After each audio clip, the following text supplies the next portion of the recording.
Victor Hale didn't knock. That was the first thing Clara noticed, the way he pushed open the door of the Blackstone Valley General Store like he owned the air inside it, like the bell above the frame was an inconvenience he tolerated out of charity. He was a large man, not in the way of someone who worked, but in the way of someone who ate well while others went hungry. His coat was clean. His boots had never seen a full day's mud. He stood in the center of the room and looked at Clara the way a man looks at furniture he's deciding whether to keep. "You're the Whitmore girl," he said. Not a question. Clara set down the bolt of thread she'd been pricing. She was 26 years old, and she had learned early that men like Victor Hale didn't come into rooms to ask things. They came to announce them. "I am," she said. He pulled a folded paper from his coat and dropped it on the counter between them. He didn't slide it toward her. He dropped it, the way you drop something you're done carrying. "There's a position out at the Voss Ranch," he said. "Housekeeper. The man needs someone who can manage a household and keep her mouth shut about what she sees. You'll be compensated fairly." He paused, and his mouth moved into something that wasn't quite a smile. "Fairly for your station." Clara looked at the paper. Then she looked at him. "Why me?" Victor Hale straightened his cuffs. "Because you have nothing, Miss Whitmore, and a woman with nothing can't afford to be particular." She had grown up in Blackstone Valley, the way weeds grow, without anyone tending to her, without anyone meaning for her to survive. Her mother had died of fever when Clara was 9. Her father had worked himself into the ground 2 years later, leaving behind a rented room, a list of debts, and a daughter that the town wasn't sure what to do with. The Calloway family had taken her in out of obligation. They were the kind of people who did the right thing because they were afraid of what happened if they didn't. And Clara had earned her place in that house by working. She cooked, she cleaned, she mended. She learned to be useful before she learned to ask for anything, and she never unlearned it. By the time she was 18, she had moved out of the Calloway house and into a rented room above the feed store, supporting herself with laundry work and occasional seamstress jobs. She was not beautiful in the way the town noticed. She was thin-faced and practical, with hands that were already roughening at the palms, and a way of moving that suggested she was always calculating the most efficient path from one place to the next. Men did not court her. Women did not befriend her easily. She existed in Blackstone Valley the way a necessary thing exists, present, unremarkable, taken for granted until it's gone. She was used to being looked through. Victor Hale's contempt was nothing new. But something about the way he dropped that paper, the carelessness of it, the assumption, made something tighten in her chest. Not anger exactly. Something older and quieter than anger. She picked up the paper. Read it through once. "Everett Voss," she said. "You know of him." Everyone in Blackstone Valley knew of Everett Voss the way they knew of bad weather, not as something to be understood, but as something to be survived. He'd come to the valley 12 years ago, bought a struggling cattle operation on the eastern ridge, and built it into something substantial through sheer, grinding refusal to fail. He'd been married once, briefly, to a woman named Louise who had left him after 2 years and never come back. Nobody in town blamed her. The stories about Everett Voss were various and contradictory, but they agreed on one thing: the man was difficult in the way that ground glass is difficult. Fine in small doses, dangerous to live with. 3 housekeepers had gone out to the Voss Ranch in the past year. 3 had returned within the week. "He's run off every woman who's tried to work for him," Clara said. "Which is why we're asking you." Victor Hale was already moving toward the door. "A woman in your position can't afford to fail. That tends to make people resourceful." Clara watched him go. The bell above the door rang once, flat and unhelpful, and then he was gone. She folded the paper and put it in her apron pocket. That night, she sat at the table in her rented room and read the paper again by lamplight. The room was small enough that she could touch both walls if she spread her arms, which she had never done, but she'd thought about it on bad nights, on nights when the smallness felt like it was pressing in. The bed was a narrow rope and tick affair she'd bought secondhand. The table wobbled unless you braced it with your knee. The window looked out on the alley behind the feed store, which was not scenic, but it was hers. She thought about what Victor Hale had said. A woman with nothing can't afford to be particular. He wasn't wrong, technically. She had $43 in the tin box under the floorboard. Laundry work was drying up as one of the valley's newer families had started taking in washing themselves, undercutting her by a nickel a load. The seamstress work was inconsistent. The room above the feed store cost $3 a month, which was cheap, but $3 a month subtracted from 43 was a number that got uncomfortable if you did the arithmetic forward. She was not afraid of hard work. She was not afraid of a difficult man. What she was afraid of, though she would not have called it fear, was staying exactly where she was until exactly where she was became impossible to sustain. She put the paper on the table. She put her hands flat on either side of it. Outside, someone was arguing in the street below. Two men, something about a fence line, and the argument rose and fell and eventually dissolved into the ordinary sounds of an ordinary evening in a town that had never thought particularly hard about her. In the morning, she packed a bag. The Voss Ranch sat at the end of a road that seemed designed to discourage visitors. 7 miles from the edge of Blackstone Valley proper, it climbed steadily through scrub and rocky outcroppings before leveling into a broad, grass-thin plateau where the ranch building stood. Clara made the trip in the back of a hired wagon driven by a man named Dooley, who spent the entire journey explaining why he wouldn't be getting out of the wagon once they arrived. "Nothing wrong with the man personally," Dooley said, which was the exact thing people said when there was something wrong with a person personally. "Just particular, got his ways." "Everybody's got their ways," Clara said. "Sure." Dooley shifted the reins from one hand to the other.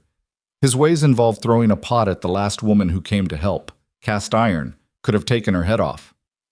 Did he throw it at her or at the wall? Dooley squinted at her sideways. "Does that matter?" "It tells you something about the man." Dooley thought about that for a moment. "Wall," he admitted, "but still." Clara watched the landscape change as they climbed. The scrub gave way to dry grass and then to patches of better grass where someone had clearly worked to root water from the ridge. She noticed that. The irrigation channels were rough but functional, dug by someone who understood how water moved, who'd done the thinking even when the muscle must have been brutal. A man who threw pots at walls but dug irrigation channels was a man who was angry and practical at the same time, and that was a combination Clara understood better than most people would have expected. The ranch came into view and she took it in without speaking. The main house was a solid structure, 2 stories, stone foundation, timber upper, built to last, but showing the particular neglect of a place where one person had stopped keeping up with what 2 people's work required. The barn was in better shape than the house, which told her where Everett Voss's priorities lived. 3 horses in the paddock, all of them decent looking. A kitchen garden that had gone largely to weed except for one furious row of tomatoes that someone was clearly still tending. The man himself was standing by the fence when the wagon rolled in. Clara had expected large. She had expected hard-faced and unwelcoming. What she had not expected, and did not expect to matter, was that Everett Voss looked tired in the particular way of someone who has been tired for so long that he'd stopped noticing it. He was tall, broad-shouldered, mid-40s, with a face that had been weathered into something angular and unreadable. He had the hands of a man who worked himself as hard as he worked anyone else. He did not wave. He did not smile. He watched the wagon come to a stop with the expression of a man bracing for disappointment. Dooley, true to his word, did not get out. Clara climbed down herself, dragged her bag off the wagon bed, and stood in the dust of the yard with her bag at her feet and looked at Everett Voss. He looked back at her. "You're smaller than I expected," he said. "You're tireder than I expected," she said. Dooley slapped the reins and the wagon began its retreat before either of them said another word. He showed her the house the way someone shows you a problem they've stopped believing can be solved. He walked through each room quickly, naming what didn't work and what was broken with the clipped efficiency of a man who had made peace with the broken state of things. The kitchen stove needed a new flue damper. The upstairs washroom had a pipe that ran slow.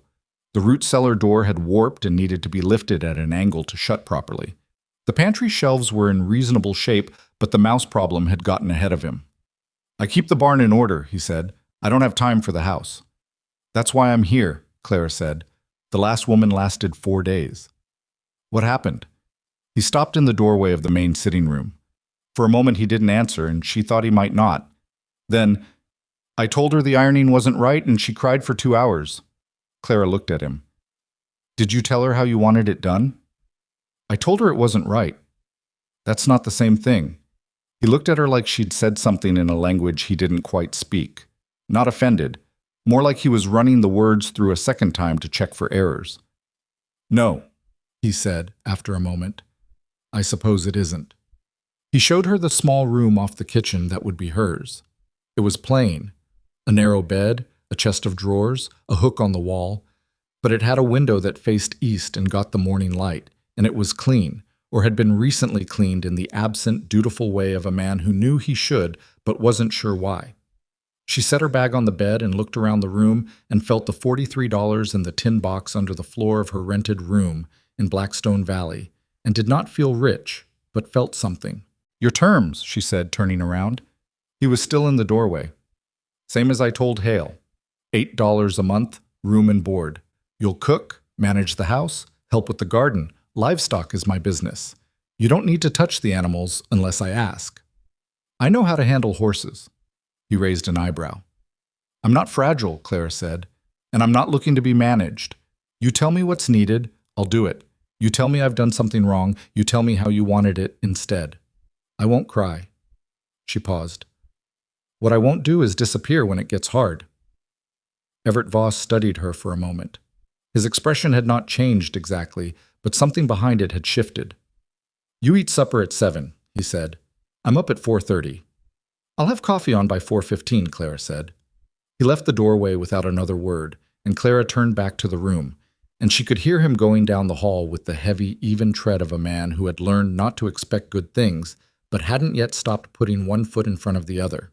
She put her hands on the windowsill and looked out at the yard and the paddock and the 3 decent horses and the one furious row of tomatoes, and she thought, all right then.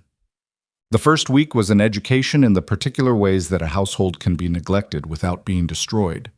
The kitchen was workable but disorganized, supplies stored without logic, equipment distributed without reason, the stove blacked, but the flue so clogged with old grease that the first fire she built in it smoked the room gray before she could get the damper adjusted.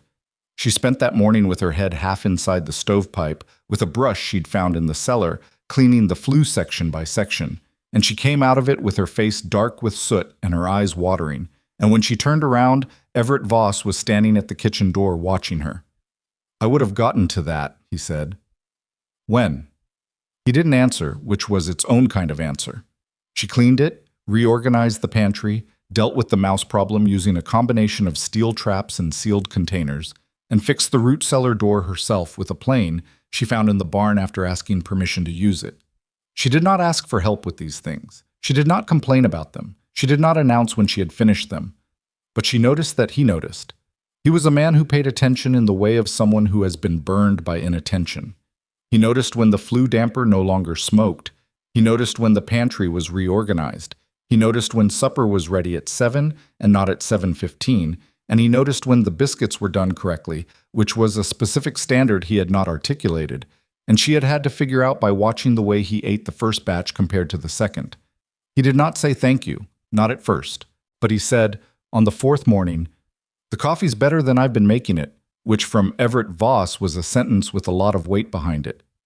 You were using water that was too hot, Clara said. It makes it bitter. He poured himself a second cup without replying, and she went back to her biscuits, and that was the beginning of something that neither of them had a name for yet. It was on the 9th day that she overheard the conversation that changed what she understood about the situation she had walked into. She had gone to the barn to return the plane to its hook and to look at the slow-running pipe's probable origin, which she suspected had to do with a joint behind the barn's water trough. Everett was inside with one of his hired hands, a young man named Tom Briggs, who came out 3 days a week from town, and she had stopped before she rounded the corner because she heard her name. Hale asked me to check in on her, Tom said. Wanted to know how she was settling. There was a pause, something metal set down on something wooden. Did he? Everett said not a question. Said he wanted to make sure she was comfortable, that the arrangement was working out. Victor Hale doesn't do favors. No, sir. Another pause, longer. You can tell Hale, Everett said, in a tone that could have stripped paint, that the arrangement is fine and that he can direct his concern elsewhere. Tom said nothing. She heard footsteps, the shift of straw. Tom, Everett's voice again. Why did they send her here? A long silence. Then, people talk, Mr. Voss. They said she was the only one who wouldn't complain if it didn't work out, that she didn't have anybody to complain to. Clara stood very still on the other side of the barn wall. The wood was warm against her shoulder where she had put out a hand to steady herself. The air smelled of hay and horses and the particular dusty dryness of a working barn in a dry season. She didn't have anybody to complain to. She had known, in the vague way you know things you haven't looked at directly, that this was probably true. She had not let herself look at it directly, because looking at it directly made it heavier. She stood there for another moment. Then she straightened up. Then she went around to the other door of the barn and returned the plane to its hook and looked at the joint behind the water trough, which was, as she had suspected, the source of the problem. And she went back to the house and wrote down what materials she'd need to fix it, and she started supper. Because that was what you did. You found out that people had sent you somewhere as an expendable piece in someone else's game, and you stood with your shoulder against a warm barn wall for 30 seconds, and then you started supper. Because the alternative was to collapse into something you couldn't afford to be, and Clara Whitmore had made a practice of not collapsing. She waited until after supper, when the dishes were done and Everett was at the table with his ledger books, something he did every evening, working through the accounts with the concentrated unhappiness of a man who understood exactly how tight things were.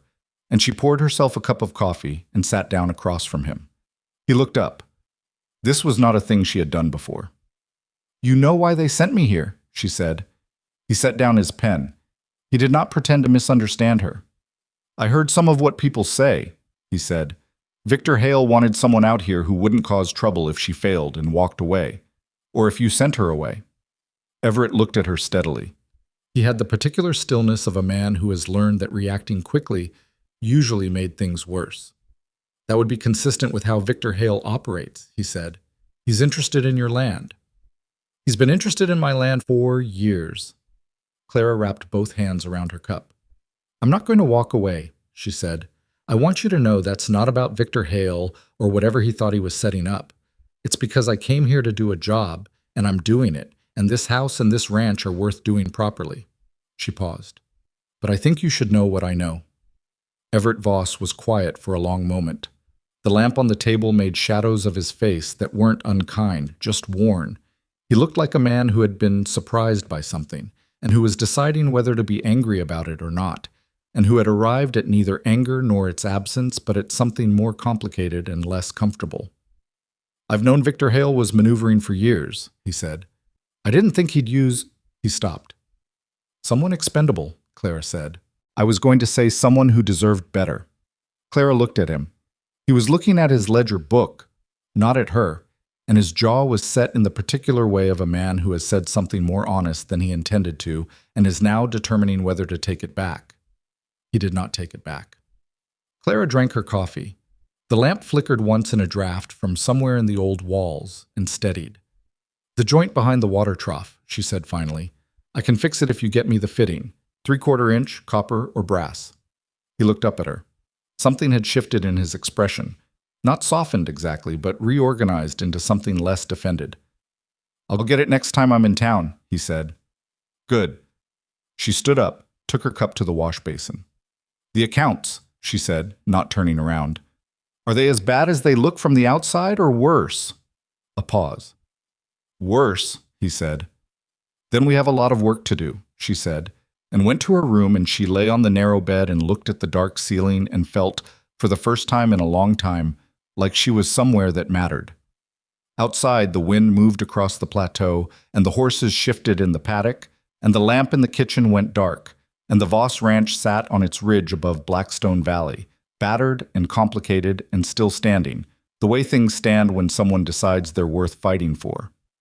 The fitting arrived on a Tuesday, tucked into the saddlebag alongside a sack of flour and a block of salt that Everett had picked up in town without being asked. He set it on the kitchen table when he came in, a small brass coupling, 3/4 inch, exactly what she'd specified, and he didn't say anything about it, just left it there and went to wash up, and Clara picked it up and turned it in her fingers and felt the particular weight of a man doing a thing he'd said he'd do. That mattered more than people might have thought. In Clara's experience, the distance between what men said and what they did was where most of the damage happened.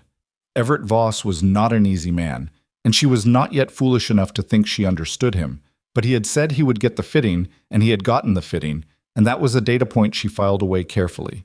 She fixed the joint that afternoon while he was out checking the east fence line. It took her longer than it should have because the pipe had corroded slightly at the connection, and she had to work the old fitting loose with a wrench she'd found hanging in the barn. The kind of wrench that suggested someone had once cared deeply about having the right tool for the right job, which told her something about how the ranch had been before it had become what it was now. She got the joint sealed and the water running clean and washed the grease off her hands at the trough and went back inside to start on the bread she'd been meaning to get to since morning. When Everett came back in at dusk, he checked the trough without appearing to check it, the way he checked most things, with a sideways, unhurried attention that missed nothing. He didn't comment on the repair, but the next morning he brought in a handful of fence staples that had worked loose in the paddock and left them on the workbench with a look that said, clearly, that he expected her opinion on whether the posts they'd come from needed replacing. She went and looked at the posts. 2 of them did. East side, the 3rd and 7th from the gate, she told him at breakfast. He nodded and ate his eggs without asking how she'd known which ones or how she'd counted. He just nodded, and that was the rhythm they were finding. Practical, unornamented, built on the understanding that there was too much to do to spend time on ceremony. It was not a comfortable arrangement exactly, but it was a functional one, and for 2 people who had each spent years making do with less than they needed, functional was not nothing. But the second week, Tom Briggs came out on his regular days, and Clara got her first extended look at how the ranch operated when there was more than one pair of hands available. Tom was 22 and earnest in the way of someone who hadn't yet been worn down by disappointment, which made him simultaneously easy to work with and slightly painful to be around if you were paying attention. He worked hard, and he talked too much, and he had the obvious habit of watching Everett Voss for cues about how to feel about any given situation, which meant he watched Everett Voss almost constantly. Clara noticed that Everett managed Tom with considerably more patience than the stories about him would have suggested. He corrected without humiliating. He expected the work done right, and made sure Tom knew what right looked like, which was more than a lot of men bothered to do. He was not warm about it, but he was not cruel, and the difference between those 2 things was larger than people sometimes remembered. On Tom's second day of that week, when the 3 of them were working through a stretch of afternoon that involved rehanging the barn door that had dropped off its upper hinge, Clara asked Tom, casually, about Victor Hale. Tom's rhythm with the hammer changed, just slightly. He's on the town council, Tom said. Has been for 6, 7 years? Got business interests all over the valley. Feeds, some property. What kind of property? Tom glanced at Everett, who was fitting the new hinge pin and not visibly listening, which Clara had already learned meant he was listening carefully. Bought up a couple of the smaller spreads east of town when they went under during the dry years, Tom said. Reasonable prices, people say. The way he said people say indicated that people did not actually say this with any conviction, and he's interested in the Voss land. There's water on this ridge, Tom said. Spring-fed. Doesn't dry up in summer like the creek bottoms. Man with water rights in this valley. He stopped, glanced at Everett again. Has leverage over everyone who doesn't, Everett said, still fitting the hinge pin. You can say it, Tom. It's not a secret. Tom's hammer found its rhythm again. Yes, sir.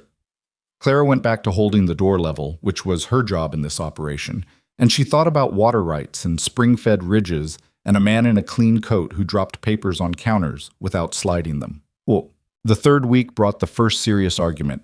It started over the cattle ledger, which Everett had left open on the kitchen table after breakfast, in what Clara was beginning to recognize as an unconscious invitation. He left things where she could see them and then did not acknowledge that he'd left them, and waited to see what she'd do. What she did that morning was look at the ledger while she was clearing the table, and what she saw made her stop. The numbers for the past season's calf crop were lower than she would have expected given the size of the herd she'd observed, and she said so at dinner. Everett put down his fork. Where'd you learn to read a cattle ledger? My father kept one before he couldn't anymore, she said, and I helped Elias Calloway with his books for 2 years before I moved out. Calloway runs sheep. Numbers work the same. He picked his fork back up. The calf numbers are lower than they should be, he said. I know. What's causing it? If I knew what was causing it, I'd have fixed it. Have you checked? I've checked everything, he said, and there was an edge in his voice that she recognized as the edge of a man who was already ashamed of a problem and did not want to discuss it with someone who'd found it in 30 seconds of looking. I've been ranching for 12 years, Miss Whitmore. I don't need a housekeeper reading my books and telling me what I already know. Clara set down her own fork. I wasn't telling you what you already know. I was asking what you'd checked. And I said everything. You said if you knew what was causing it, you'd have fixed it. That's not the same as everything. The silence had a specific quality to it. The quality of a man deciding whether to be angry and a woman deciding whether to push further. They looked at each other across the table. The lamp was between them, and it made the space feel smaller than it was.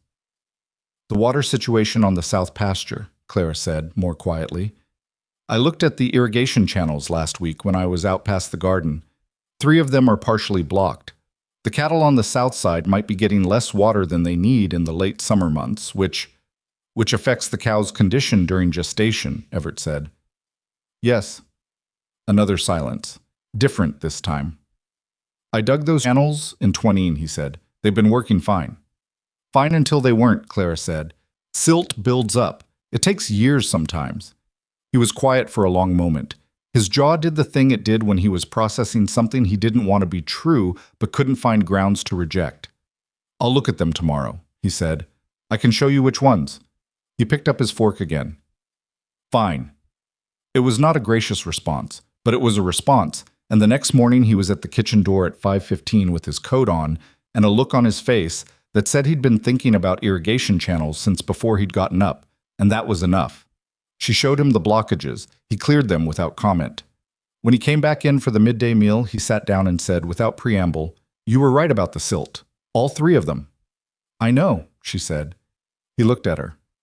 I mean, she said, I suspected. I'm glad I was right. He almost smiled. She caught the edge of it before it disappeared, and she stored that away too, in the same careful place she kept the brass fitting and the fence staples and all the small functional evidence that this man was not what people in Blackstone Valley had decided he was. It was around this time that the visits from town started. The first was Margaret Draper, who ran the Women's Charitable Society and whose concern for Clara's welfare arrived wrapped in enough gossip to wallpaper a parlor. She came in a buggy on a Wednesday afternoon, uninvited, with a basket of preserves that nobody needed and questions she'd been practicing. Clara met her in the yard. I just wanted to make sure you were settling in, Margaret said, looking past Clara at the house with the focused attention of someone memorizing a room for a report. It must be very isolated out here. It's a working ranch, Clara said. There's not much time to notice the isolation. And Mr. Voss is treating you well? He's a fair employer. Margaret's smile had the quality of a hand reaching for something it hoped to find. It's just that people have wondered, Clara, about the arrangement. A young woman living alone out here with a man, no family nearby. I have a room, Clara said, off the kitchen, with a door that locks. Of course, of course, the smile adjusted. I only meant, I know what you meant, Mrs. Draper. Clara kept her voice even. I appreciate the preserves. Was there anything else? There wasn't, not officially.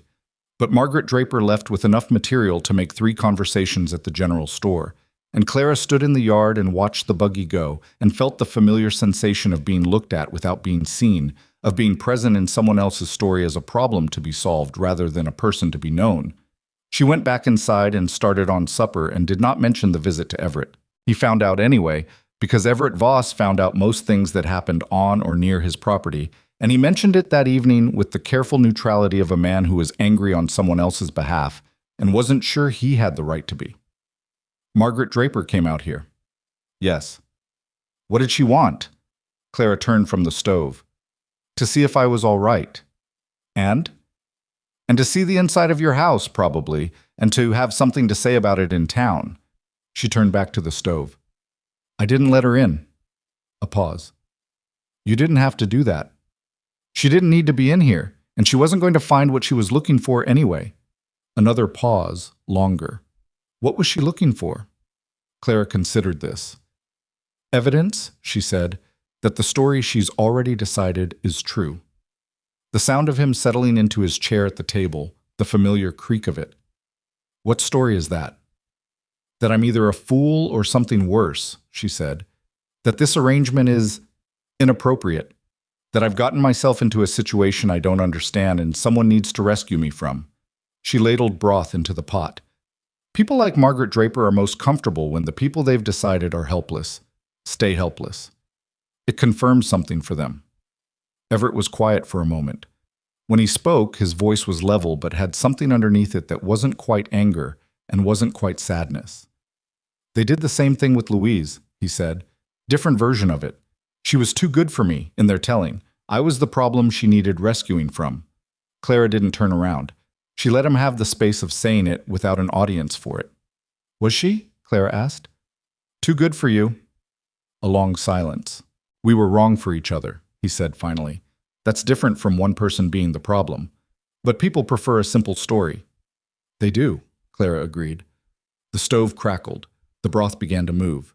Outside, one of the horses made a sound in the paddock, and the evening settled around the house with the particular weight of an evening that had carried more than it started with.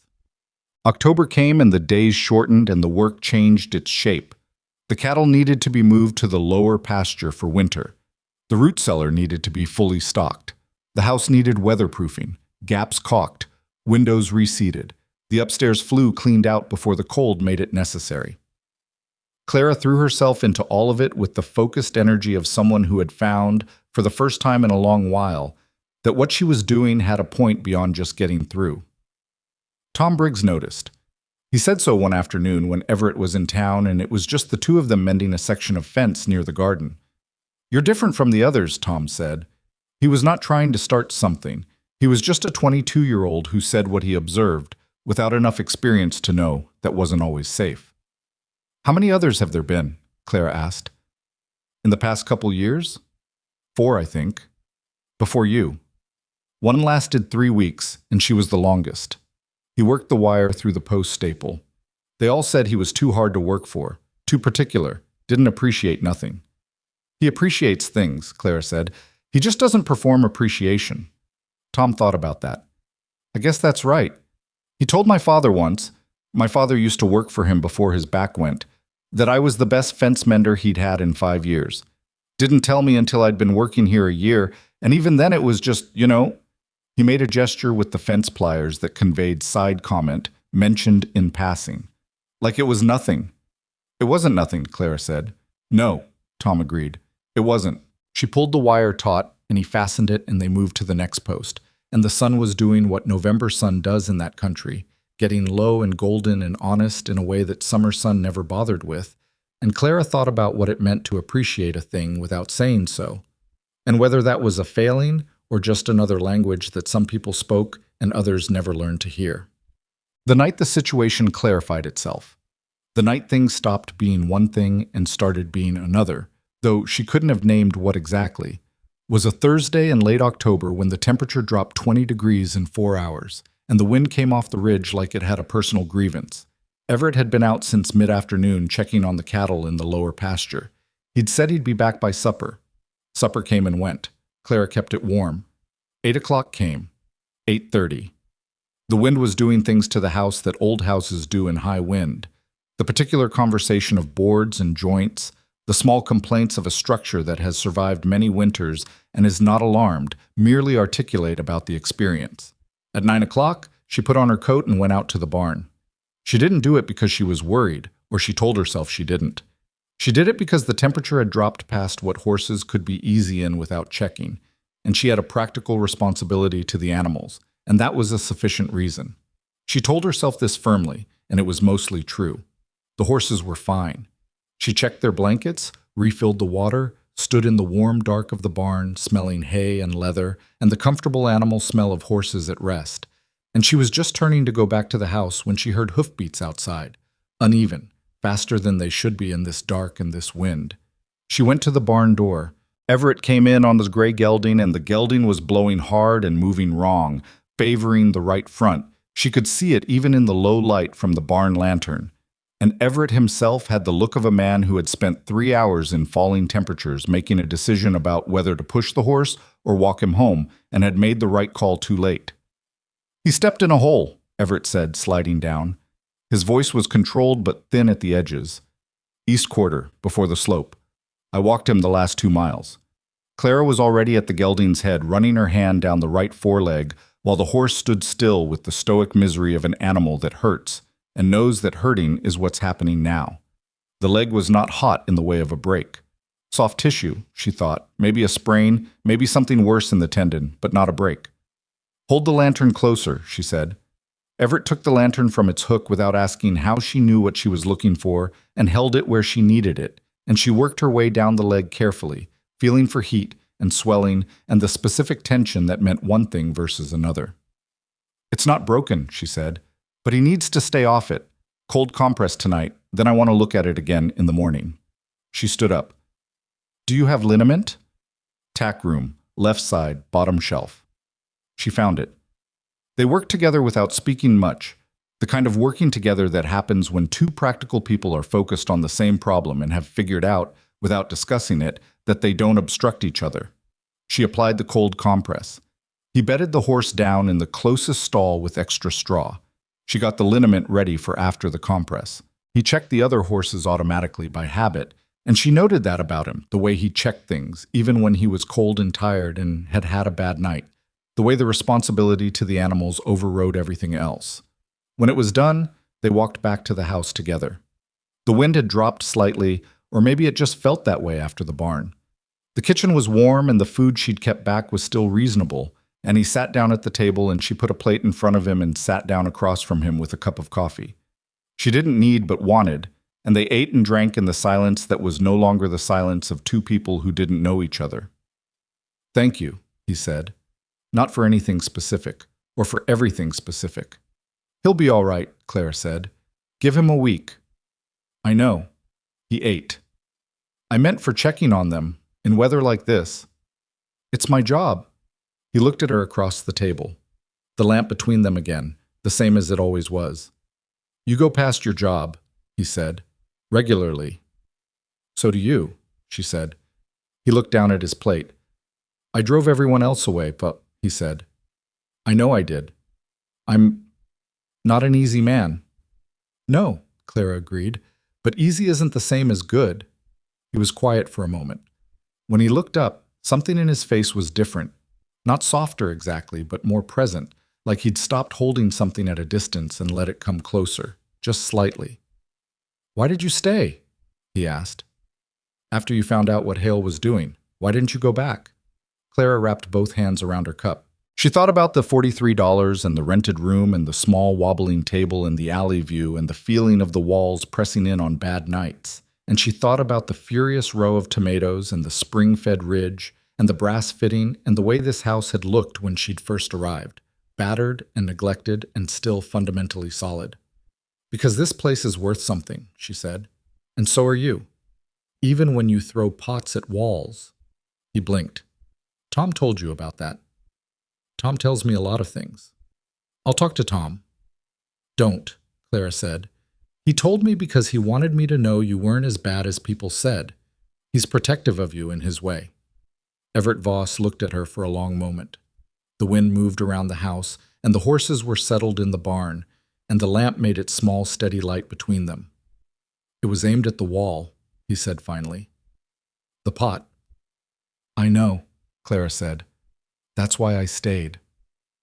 November brought the first hard frost, and with it, visitors that weren't as easy to turn away as Margaret Draper. The man's name was Colton Reed, and he was one of the 2 county officials who handled property assessments and disputed claims in the valley. He came out on a gray morning with a younger man carrying a writing case, and he was polite in the practiced way of someone who has learned that politeness is useful, and he asked to speak with Everett about the eastern ridge boundary. Clara answered the door. Everett was out back. I'll get him, she said. You're welcome to wait on the porch. She did not invite them in. This was a decision made in the 2 seconds between the knock and opening the door, based on nothing she could have articulated fully except the sense that she did not want these men inside the house taking account of what was there. She got Everett, who came around the house still pulling on his coat, and she stood slightly back but within earshot as Colton Reed explained that there had been a question raised about the survey markers on the eastern ridge boundary, that a neighboring claimant, he did not say who, but he did not need to, had raised concerns about the accuracy of the original survey. Everett's face during this recitation was a study in controlled stillness. "The survey was done when I bought this land," he said, 12 years ago, filed with the county. "Of course," Colton Reed said. "This is just a preliminary inquiry. Standard process when a concern is raised." He smiled. "I'm sure everything is in order." He did not sound sure. After they left, Everett stood in the yard for a moment. Clara stood beside him. "Hail," he said. "Probably," she said. "What's on the eastern ridge?" "The main spring," he said. "The one that feeds everything." Clara nodded. She had suspected as much. "Where are your survey documents?" "Filing box in the study." "Then I'd like to look at them," she said. "Tonight, if you'll let me." He turned head and looked at her. The cold had put color in his face that made him look less worn than usual, or maybe that was something else. "You're not a lawyer," he said. "No, but I can read, and I can see if what's in your filing box matches what should be in your filing box." She paused. "If Hale is pushing on the survey, he either thinks there's a weakness in your documentation or he's planning to create one. Either way, you need to know what you're working with." He was quiet for a moment. The wind off the ridge was cold and direct and smelled of coming snow. "Tonight," he said, "after supper." The filing box was a large metal affair that had seen better days, dented on one corner as if it had been dropped or thrown, and inside it was the organized chaos of a man who kept everything, but didn't always know where everything was. Clara sat at the study table with the box open and began working through it systematically, while Everett sat across from her and told her what she was looking for, and occasionally reached in to pull out a document he knew by feel. It took 2 hours. At the end of 2 hours, they had the original survey document, the county filing receipt, the deed of purchase, and 3 letters from the previous owner that referenced the spring explicitly as part of the eastern boundary.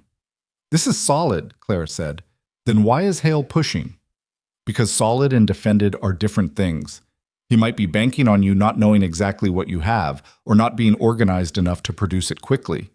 She smoothed the survey document flat. "Or he's planning to challenge the survey itself, claim the markers were moved, or the original surveyor made an error." "Can he do that?" "He can file for a resurvey. It would take time and money on your end to defend." Everett leaned back in his chair. He looked tired in the way he'd looked when she first arrived. The deep structural tiredness of someone who has been fighting too many things on too many fronts for too long. "I don't have money to spare for a legal fight," he said. "I know." Clara looked at the documents on the table. "But I think what you have here is stronger than he's hoping. The question is whether you know someone who can tell you that officially." "There's a lawyer in Millhaven, 30 miles east, good man I've heard, Martin Selby." "Can you get to him?" "Next week, maybe." "I'll organize all of this for you," Clara said, "so you can walk in with everything in order." He looked at her across the table.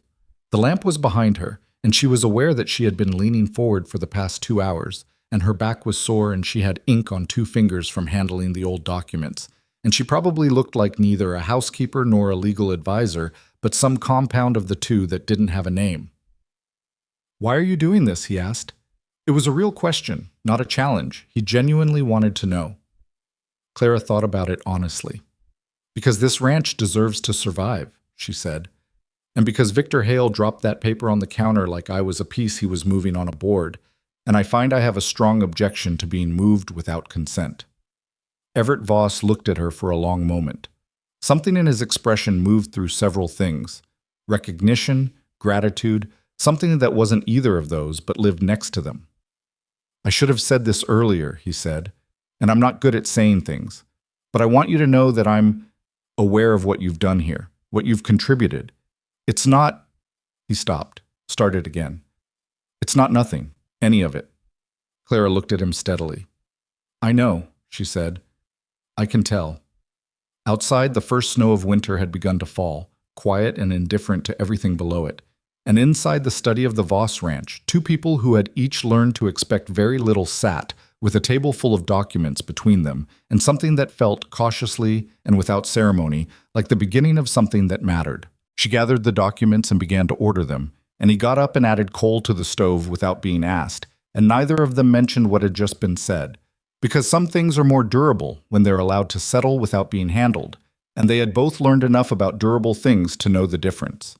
The snow that had started falling on the night they organized the documents did not stop until it had covered everything on the ridge in 8 inches of white that made the ranch look clean in a way it hadn't earned. Clara was up before 4 the next morning to clear the path from the house to the barn, and she was halfway through it when Everett appeared beside her with the second shovel, and they worked their way to the barn in parallel without discussing it, which was how they did most things now. Martin Selby turned out to be a compact, gray-haired man in his late 50s who operated out of a 2-room office in Millhaven that smelled of pipe tobacco and old paper. Everett made the trip the following Tuesday, and Clara had spent the 3 days prior organizing the documents into a sequence that told the clearest possible story. Survey first, then the deed, then the county filing receipt, then the letters from the previous owner that named the spring explicitly, with a short handwritten summary on top that laid out the timeline and the relevant facts in plain language. Everett had looked at the summary when she handed him the folder. "You wrote this," he said. "Is it wrong?" He read it through twice. "No," he said. "It's exactly right." He came back from Millhaven late that afternoon with the folder under his arm, and a look on his face that was not quite relief, but was adjacent to it. Martin Selby had reviewed everything and confirmed that the documentation was solid. The survey was properly filed, the spring was clearly within the deeded boundary, and any challenge to the survey would face the burden of proving error in a 12-year-old county record. "He said whoever organized this did good work," Everett said, setting the folder on the kitchen table. "What did you tell him?" "I told him my housekeeper did it." Clara turned back to the stove. "And?" "He said I should pay her more." She heard it in his voice, the careful, sideways thing that was as close as Everett Voss got to humor, and she felt something move in her chest that she chose not to examine too closely. Not yet, because there was still supper to finish, and she was a practical woman and the stove needed watching. But she smiled at the stove where he couldn't see it, and that was enough. December came in hard, and the ranch contracted into its winter rhythms. Shorter days, longer nights, the particular intimacy of 2 people sharing a small heated space against a large cold world. The study became a regular evening room. After supper, Everett would work on the accounts or read, and Clara would mend or work on the correspondence he'd been neglecting for months. Letters to suppliers, a response to the water district about their spring registration, a carefully worded reply to Colton Reed's preliminary inquiry that she drafted and Everett reviewed and signed. He read everything she wrote before he signed it. That mattered to her. Not because she wanted approval, but because it told her he was paying attention, that this was a partnership in which both people were actually present rather than one person managing while the other rubber-stamped. "You're direct," he said once, reading through a draft reply to a supplier who'd shorted them on the last delivery. "Is that a problem?" "No. The last time I wrote to Hendricks, I spent 2 paragraphs being polite and then said what I meant, and he ignored the first 2 paragraphs anyway." "People read the last thing you say," Clara said, "so say the important thing last." He signed the letter.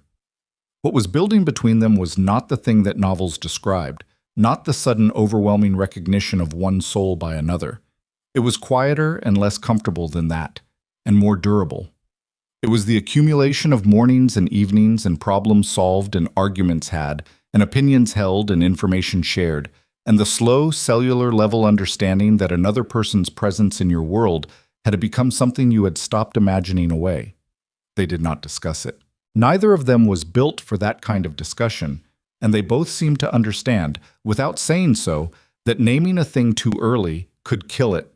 So they left it unnamed and worked alongside it and let it do what it was doing, which was grow. It was Tom Briggs who brought the news on a Wednesday morning in the second week of December that broke the careful quiet they'd been building. He came in earlier than usual, his face doing the complicated thing it did when he knew something he wasn't sure he should say. Clara was at the stove. Everett was at the table with his second coffee. "There's talk in town," Tom said, stomping snow off his boots in the doorway. He didn't look at either of them directly. "There's always talk in town," Everett said. "It's specific talk." Tom took off his hat. He turned it in his hands. "About Miss Whitmore. And you. About—" He stopped, started again. "People are saying things aren't proper. About the living arrangement. Mrs. Draper's been talking, and she's been talking to people who talk to other people, and now it's—" He made a gesture with the hat that indicated something that had spread further than anyone could rein back in. It's gotten to the council. The room was very quiet. Which members of the council? Everett said. Tom looked at the floor. Mr. Hale called a closed session last Thursday. I don't know what was said, but my father heard from Pete Garland, who works for the county clerk, that there's going to be some kind of inquiry or a hearing, something official. He finally looked up. I thought you should know. Everett set down his coffee cup with the deliberate control of a man preventing himself from setting it down harder. Clara did not look at Everett. She looked at Tom, who was holding his hat like it might save him. Thank you, Tom, she said. Go on out and start on the east fence check. We'll be along. Tom put his hat back on and went, and the door closed behind him, and the kitchen held the weight of what he'd left in it. Everett stood up from the table. He went to the window.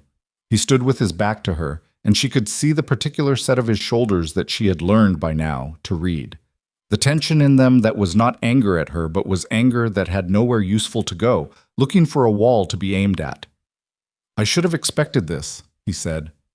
Yes, Clara said. We both should have. He turned. She had not moved from the stove. This is what Hale wanted, he said. He couldn't get at the land directly, so he's using you. Using your reputation to make this place look like something it isn't, and give the county grounds to. I know, she said. If there's a formal hearing, if they send someone official out here, I know. Clara. He stopped. It was the first time he had used her given name without the miss in front of it, and neither of them acknowledged it, but it was in the room. I won't let them run you out. I want to be clear about that. She looked at him steadily. And I won't be run out, she said. But I want to be clear that the choice of how we handle this is something we make together. Not you deciding to protect me and me standing behind you. Together. He looked at her for a moment. Something in his face did its reorganizing thing. Together, he said. Yes. Then sit down, she said, and let's figure out what we're actually dealing with. What they were actually dealing with, as Clara pieced it together over the following week through conversations with Tom, a careful letter to Martin Selby in Mill Haven, and one deliberate visit she made herself into Blackstone Valley, was a campaign that had been running longer and more systematically than either of them had realized. Victor Hale had been laying groundwork for months. The survey challenge had been the most direct approach, and when Martin Selby's legal assessment had closed that door, he had pivoted to the softer and more reliable weapon of reputation. Margaret Draper had not come to the ranch out of charitable impulse. She had come at Hale's suggestion, which he'd framed as concern for a vulnerable young woman, and Margaret Draper, who was a person who genuinely believed she was doing right while being fundamentally comfortable being guided toward doing it by powerful men, had done exactly what he'd needed her to do. The gossip that had spread from her first visit had been fertilized by 2 or 3 other women who'd been encouraged by Hale's wife to express concern in the right ears. And by December it had grown into a story about a young woman of no family living alone with a widowed rancher of rough reputation. And the story had enough of the shape of something true that people who wanted to believe it could. Clara found all this out over 3 weeks by the simple expedient of being present in places where people talked. She went to the general store twice. She attended a Saturday community gathering she'd never gone to before, showing up plain and unhurried as if she had every right to be there, which she did. She drank coffee with 2 women she barely knew, and she listened. She was polite and unremarkable, and she asked quiet questions, and people answered her because people always answer quiet questions from someone who seems unsurprised by the answers. She came back from these expeditions and reported to Everett in the evenings, and Everett listened without interrupting, which was something he had to work at. She could see him working at it, but he did it. The hearing is being framed as a welfare check, she told him. Officially, county officials coming out to ensure that a woman living in an isolated situation is there of her own free will and in appropriate conditions. That's insulting, yes. It's also designed so that any objection you or I make looks like we're hiding something. She had her hands around her coffee cup. Outside, the wind off the ridge had been building all afternoon. If we refuse to participate, we look guilty. If we participate and if I seem distressed or pressured, they have grounds for whatever Hale wants to do next. Which is what exactly? Take the ranch, Clara said, or force a sale.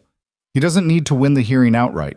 He just needs to create enough official suspicion that the operating becomes impossible. Inspectors showing up, your credit questioned at the bank, your supply relationships pressured. He's done it to smaller operations before. Garland told me about a sheep rancher east of the valley in 2021 who, Silas Murphy, Everett said. His voice had gone flat and specific. I remember. He sold for half what the land was worth. Hale bought it, Clara said. Everett was quiet for a moment. Of course he did. The wind hit the side of the house and made it speak. We need to take the initiative, Clara said. We can't wait for them to come out here on their terms and in their time. What are you suggesting? Clara had been thinking about this for 3 days. She had been thinking about it while she cooked and while she mended fence and while she lay awake at night in the east-facing room, listening to the winter wind work itself around the corners of the house that had somehow, without her fully noticing, become her home. I want to go to the hearing, she said. Not wait for them to bring the hearing here. Request it formally, go into town, stand in front of whoever Hale's put on that council panel, and say everything that needs to be said. She looked at him. I want to be the one who speaks. Not you defending me. Me, speaking for myself. Everett looked at her across the table. They'll try to make it hard for you, he said. They've been making things hard for me my entire life, she said. The difference is now I have something to defend. A long silence. The wind again, the lamp between them. I'll be there, he said. Beside you. I know, she said. Well, the formal notice of the county welfare inquiry arrived on a Friday morning, delivered by a county writer who looked embarrassed by the errand. The hearing was set for the 19th of December in the Blackstone Valley Council Room at 2 in the afternoon. Clara read it twice. Then she set it on the table and made a list. Martin Selby needed to be contacted, not to represent her, but to advise on the legal parameters of what the county could and could not demand of a private citizen in such an inquiry. Tom Briggs needed to know the timeline, because Tom's presence as a regular worker at the ranch was a relevant piece of information, and he would be asked questions. The documents from the filing box needed to be reviewed again, not the survey documents, but the employment agreement, the letter that Victor Hale himself had sent to the general store, that Clara had pocketed on that first day, and brought with her to the ranch and filed in the bottom of her dress trunk because she had learned young that you dug it out that night. She set it on the table under the lamp and read it carefully for the first time since she'd read it in the store. It was, she realized with a slow, spreading certainty, useful. Not because it proved anything dramatic, but because it was Victor Hale's own words on paper describing the arrangement he had set up, describing Clara as a suitable candidate because of her circumstances, describing the position as appropriate and sanctioned by the town's interests. He had written it as a man who expected the paper to disappear into the machinery of other people's lives and never resurface. She put it with the other documents. She went to bed and lay in the dark and listened to the wind and thought about the 19th of December, and she did not feel afraid. She felt something that was sharper and cleaner than fear, something that had been building in her since the moment Hale dropped that paper on the counter. Not anger, exactly, though anger was in it. More like the feeling you get when you have been carrying a weight a long distance, and you are finally at the place where you can set it down. Everett found her the next morning at the kitchen table before 4:30, which was earlier than either of them were usually up, both of them apparently having been awake for the same reasons in their separate rooms. He looked at the letter on the table. Is that Hale's? The original, she said. He read it. She watched him read it. She watched the moment when he reached the line about her circumstances. A woman in her position is unlikely to seek alternative recourse if the arrangement proves unsatisfactory. And she watched what happened in his face, which was not pretty, but was honest. He wrote this about you, Everett said. He wrote this about a piece on a board, Clara said. He wrote this about a woman he thought would disappear quietly if things didn't work out. She picked up her coffee. He was wrong about that. Everett set the letter down. He was doing the controlled stillness thing again, the thing that wasn't calm but was its cousin. I want to be at that hearing, he said. You will be. I mean, I want to speak. I know, and you will, if it comes to that. She looked at him. But I need to go first, Everett. I need them to hear it from me, in my own words, before anyone else shapes the story. He held her gaze. Why? Because I spent 26 years being someone else's footnote, she said, quietly and without bitterness. The way you state a fact you have come to terms with. Other people's poor relation, other people's charity case, other people's problem. And I am done with that. She paused. This is my story. I want to tell it. Something moved across Everett Voss's face that she had no name for. Not tenderness. Exactly. He was not a man built for that word, and she would not have used it. But something in that family, something that lived in the same region of a person. All right, he said. You go first. He poured himself coffee and sat down, and they worked through the morning together with the papers spread on the table between them. And outside the ridge was white and cold and absolute. And inside the kitchen of the Voss Ranch, the lamp burned steady, and the stove gave its honest heat, and they prepared for what was coming the way they'd learned to do everything, practically, imperfectly, together. The week before the hearing, things moved faster. Martin Selby sent a response to Clara's letter that laid out exactly what the county inquiry was and was not empowered to do. A welfare inquiry could establish whether a person was present voluntarily and in reasonable conditions. It could not compel a change of employment or residence based on social disapproval alone. It could make recommendations, but recommendations required a factual basis. He also noted, carefully, that any council member with a financial interest in the outcome of an inquiry was required by county rules to recuse himself from the panel, a rule that applied, he was fairly certain, to Victor Hale. Clara read this letter 3 times. Then she wrote to Colton Reed. It was a polite letter, brief and specific. She noted that she understood a welfare inquiry had been scheduled and that she welcomed the opportunity to address any concerns. She also noted that she had reviewed the county's rules of inquiry procedure and wished to raise the question of panel composition, given that at least one council member had a documented financial interest in a property dispute involving the Voss Ranch, which was the subject of the inquiry. She included the date and nature of Colton Reed's visit in November, the survey challenge, and a reference to Martin Selby's legal review, which she mentioned in passing, without emphasis, like a card set on the table face up. She did not threaten. She did not accuse. She simply made it clear that she had been paying attention and that she would continue to pay attention, and that she knew what cards were in whose hands. She gave the letter to Everett to read before she sent it. He read it once. Then he looked at her. You learned to do this where? He said. From watching men like Hale, she said. They use paper and procedure and the assumption that other people haven't read the same rules they have. I've been reading the rules. When? Nights. The county charter is public record. I wrote to the county clerk in October. Everett was quiet for a moment. You've been preparing for this since October. I've been preparing for something like this since I was 9 years old, she said. I just had better materials this time. The letter went out that afternoon. 2 days before the hearing, Victor Hale came to the ranch himself. He came alone, which surprised her, though on reflection it made sense. A man who came with witnesses was a man who needed witnesses, and Hale was not yet at the point where he needed to be witnessed. He came at midday, riding a bay horse that cost more than most families in Blackstone Valley earned in a year, and he stopped in the yard and waited, as if expecting someone to come out to him. Clara was the one who came out. She stood in the yard in her work coat with her hands at her sides, and she looked at him, and she did not speak first. He looked down at her from the horse. Miss Whitmore. Mr. Hale. He let a moment pass, the way powerful men do, using time as a demonstration of ownership. I want you to know, he said, that the inquiry on the 19th is not about you personally. It's a standard county process. Nobody is trying to make your life difficult. I appreciate you riding 7 miles to tell me that, Clara said. Something moved behind his eyes. He was not a stupid man, and he had registered by now that she was not what he'd thought she was, but he was not yet adjusted to it. He was still running on the model of her he'd built in the general store. The thing is, he said, in a tone that signaled he was about to offer something generous, there's a simpler way to resolve all of this. The county has been looking at consolidating some of the smaller water operations in the valley. Efficiency reasons, resource management. If Voss were willing to discuss the water rights on the eastern ridge, we could have the inquiry set aside. No hearing, no disruption, clean resolution. Clara looked at him. You want him to sell the spring, she said. I want to discuss options, he said, and the inquiry goes away if he sells.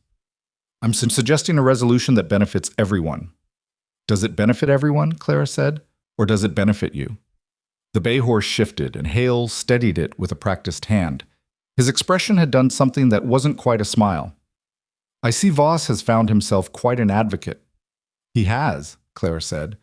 "He's also found himself someone who read the county charter and the rules of inquiry procedure and wrote to Colton Reed about panel composition." She kept her voice level and her hands at her sides. "I'll see you on the 19th, Mr. Hale." He looked at her for a long moment. The midday light was flat and cold on everything, and she held his gaze without difficulty because she had been holding the gaze of men who thought they owned the room since she was old enough to be in rooms, and she had learned that the trick was not to look away first. He didn't say anything more. He turned the horse and rode back down the road, and Clara stood in the yard until he was out of sight, and then she went back inside and stood in the kitchen for a moment with her hands braced on the counter. Not because she was frightened, but because she had been holding herself very still for a long time, and her body needed a moment to know that it was over. She heard Everett's step in the hallway. "I was watching from the study window," he said. "I know," she said. "I thought you might be." He offered to drop the inquiry, in exchange for the spring rights. "I heard." She turned around. He was in the kitchen doorway, and his face had the particular look it wore when he felt something strongly and was deciding how much of it to let out. "I turned him down for you," she said. "I should have asked." "You shouldn't have," he said. "You gave him exactly the right answer." She looked at him. "This is going to get worse before the 19th. I know. He'll try something else. He's got 3 days and he'll use them." "Let him try," Everett said, and his voice had the quiet, specific quality of a man who has reached the point where he is no longer interested in avoiding a fight, only in winning it.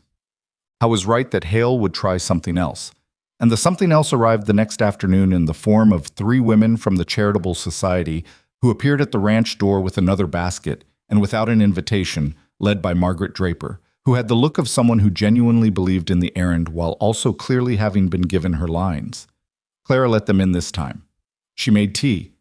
She sat across from them at the kitchen table with her hands folded and her face pleasant, and she let them talk, which they did, at length, about concern and propriety and the difficulty of a young woman's position in an isolated situation, and she listened without interrupting until Margaret Draper said, very gently, very kindly, that perhaps it would be better for everyone if Clara came back to town before the hearing, perhaps stayed with the Drapers, just temporarily, just to show... "To show what?" Clara said. Margaret Draper blinked. "Well, to show that everything is above board, that there's nothing to hide." "I have nothing to hide," Clara said. "I have a job, a room of my own, a fair wage, and a household that I've worked hard to put in order. I have documentation of my employment and the conditions of it, including the letter that Mr. Hale himself sent to the general store in September offering me this position." Margaret Draper's expression shifted. "I'm going to the hearing tomorrow," Clara said. "Not because I have to. Because I want to. Because the people of this town have been telling a story about me and about this ranch that isn't true, and I would like the opportunity to offer them a more accurate one." She looked at each of the 3 women in turn, not unkindly.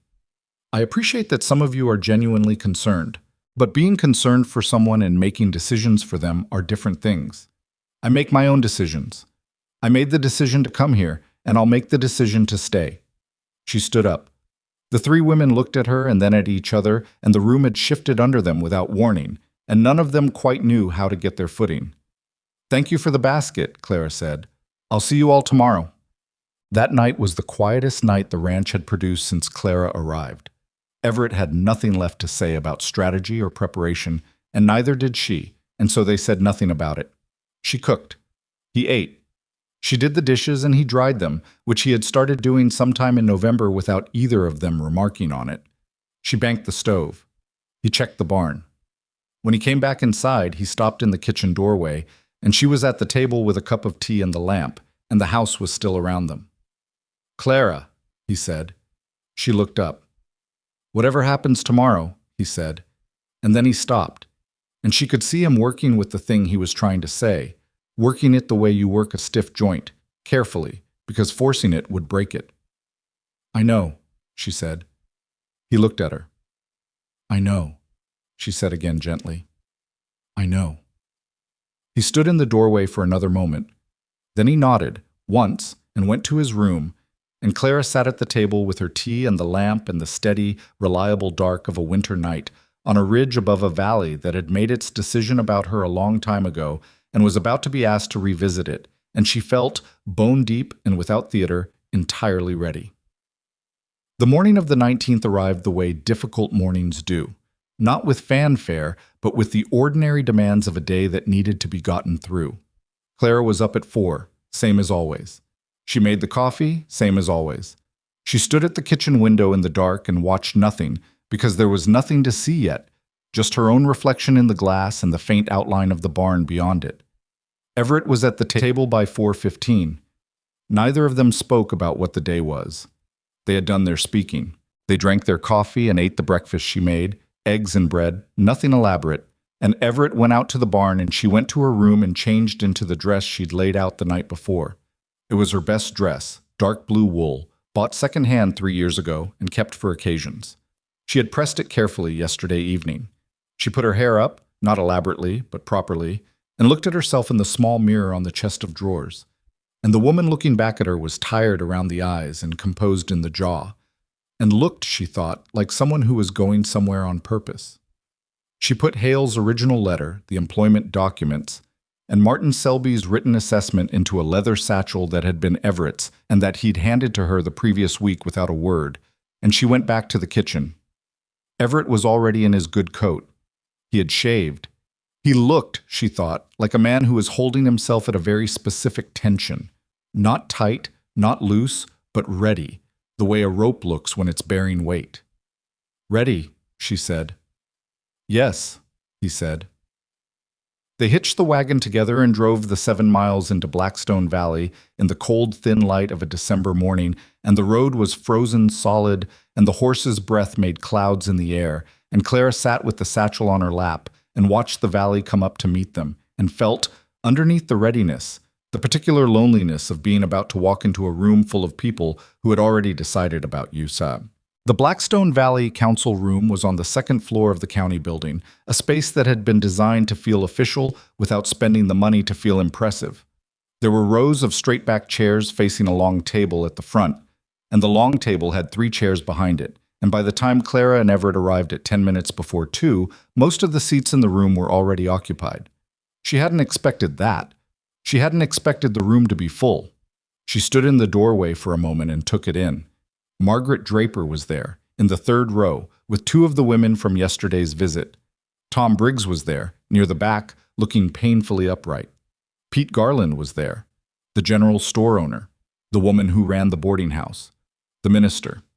People she recognized by face without knowing well, and people she knew well enough to read their expressions, and the expressions ranged from curious to disapproving to the carefully neutral look of someone who hasn't decided yet. Victor Hale was seated in the front row. He did not turn when she entered. At the long table, 3 men were arranging papers. Colton Reed was in the center chair. To his left was a man Clara didn't know. To his right, notably, was not Victor Hale. She noticed that immediately and felt something loosen slightly in her chest. Her letter to Colton Reed had landed. She and Everett made their way to seats in the second row, and the room noticed them, and the particular quality of room noticing shifted the air in a way she felt on the back of her neck. Everett sat straight and looked forward and gave the room nothing. At 2 o'clock, Colton Reed called the inquiry to order.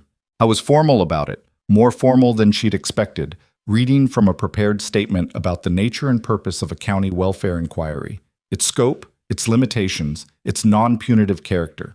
He used words like procedural and standard of care and voluntary participation, and Clara listened carefully and matched each word against Martin Selby's letter, which she had read until she had it memorized.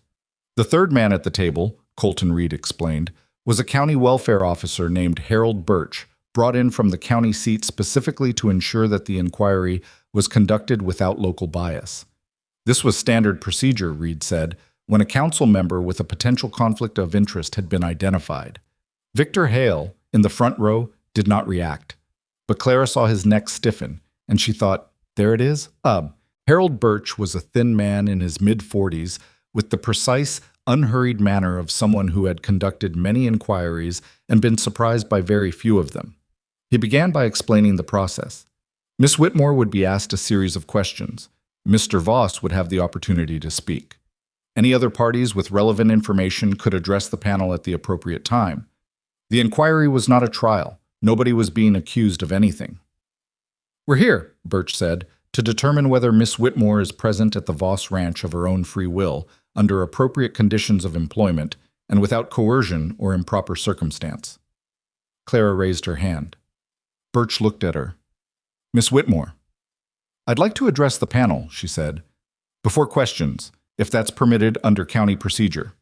Birch looked at Colton Reed. Reed nodded. "It's permitted," Birch said. "Please come forward." She stood up. She picked up the satchel.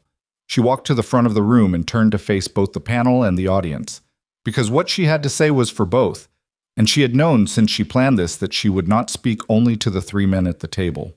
The room was very still. She did not look at Hale. Not yet. "My name is Clara Whitmore," she said. "I am 26 years old.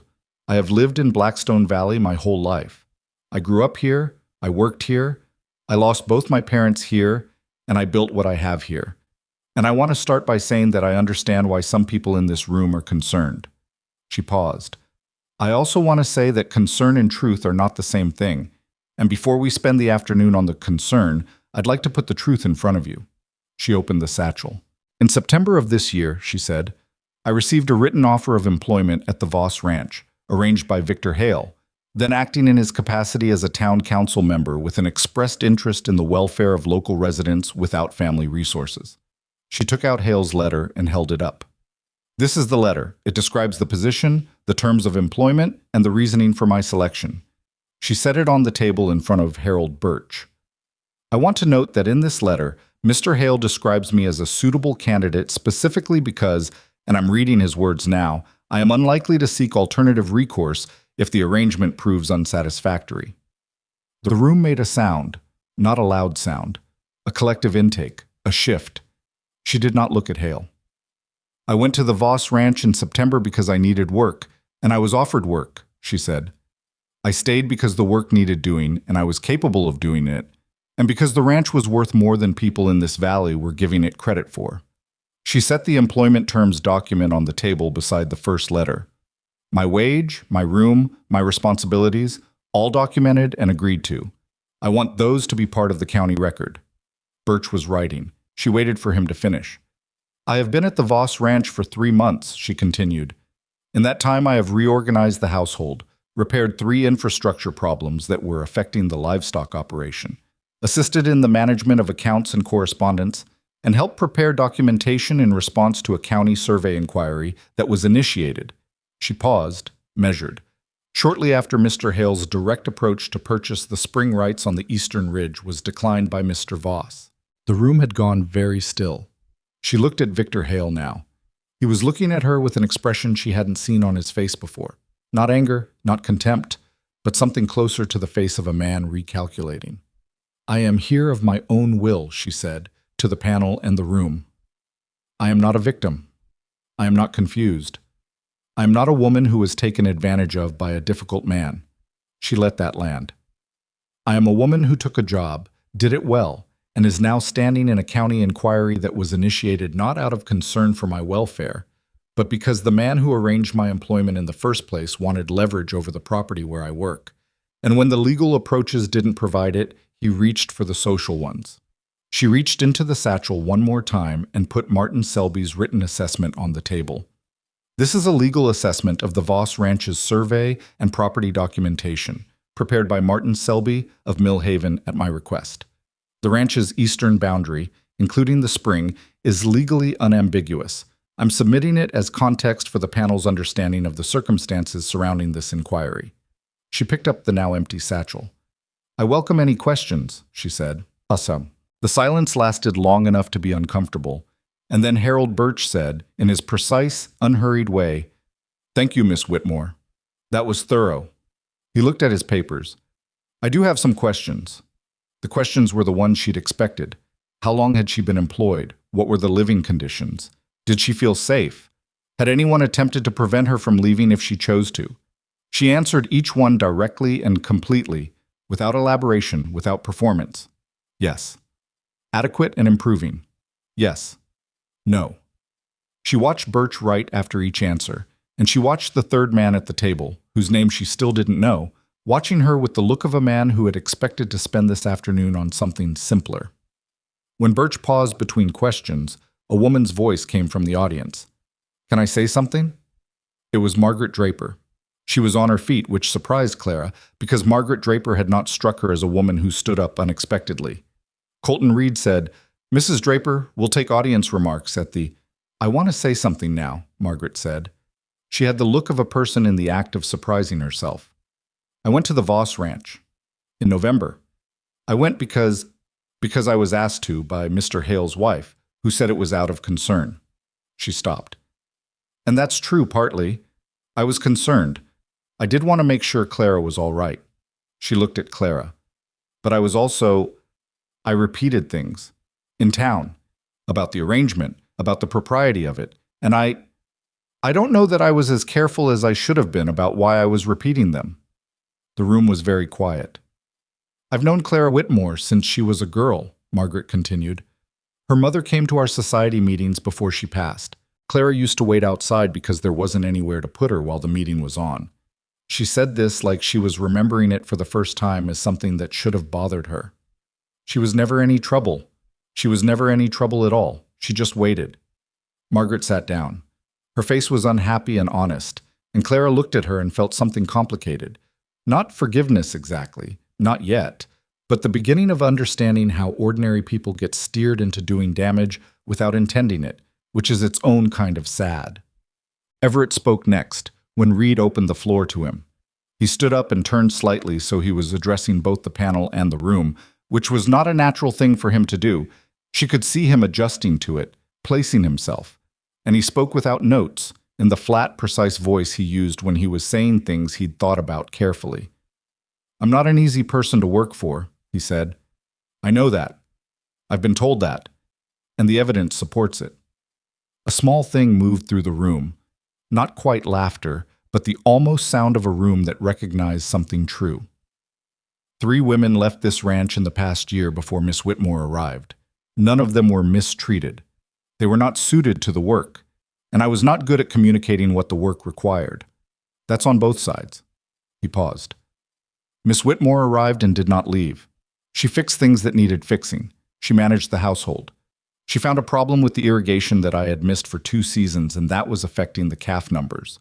He said this last part without embarrassment, the way a man states a fact that doesn't reflect well on him, but that he has decided is more important to say than to hide. She organized documentation that has protected this ranch's legal standing. She has been a more valuable presence on that property than I had any right to expect from anyone, and I want to be on record as saying that the inquiry into her welfare is— He stopped. She could see him choosing the word. "Misplaced," he said. "It is misplaced. Miss Whitmore is not in need of protection from me. If anything, the situation is the reverse." Another near sound from the room.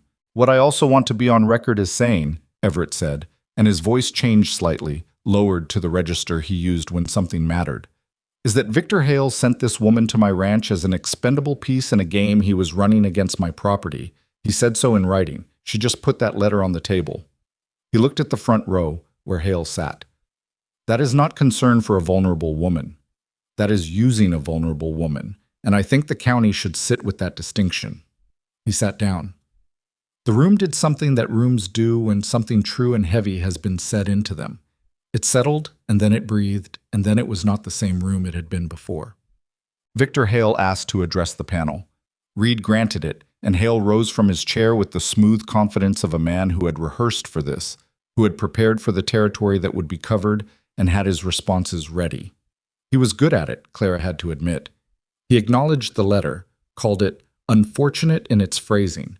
He expressed genuine-sounding concern for proper county procedure. He questioned, without directly challenging, the interpretation of the survey dispute as connected to this inquiry, and he positioned himself as a man who had initiated a welfare checkout of civic responsibility and was now being characterized uncharitably for his efforts. He was polished. He was plausible. And he was looking at Harold Birch, not at the room, which was his mistake.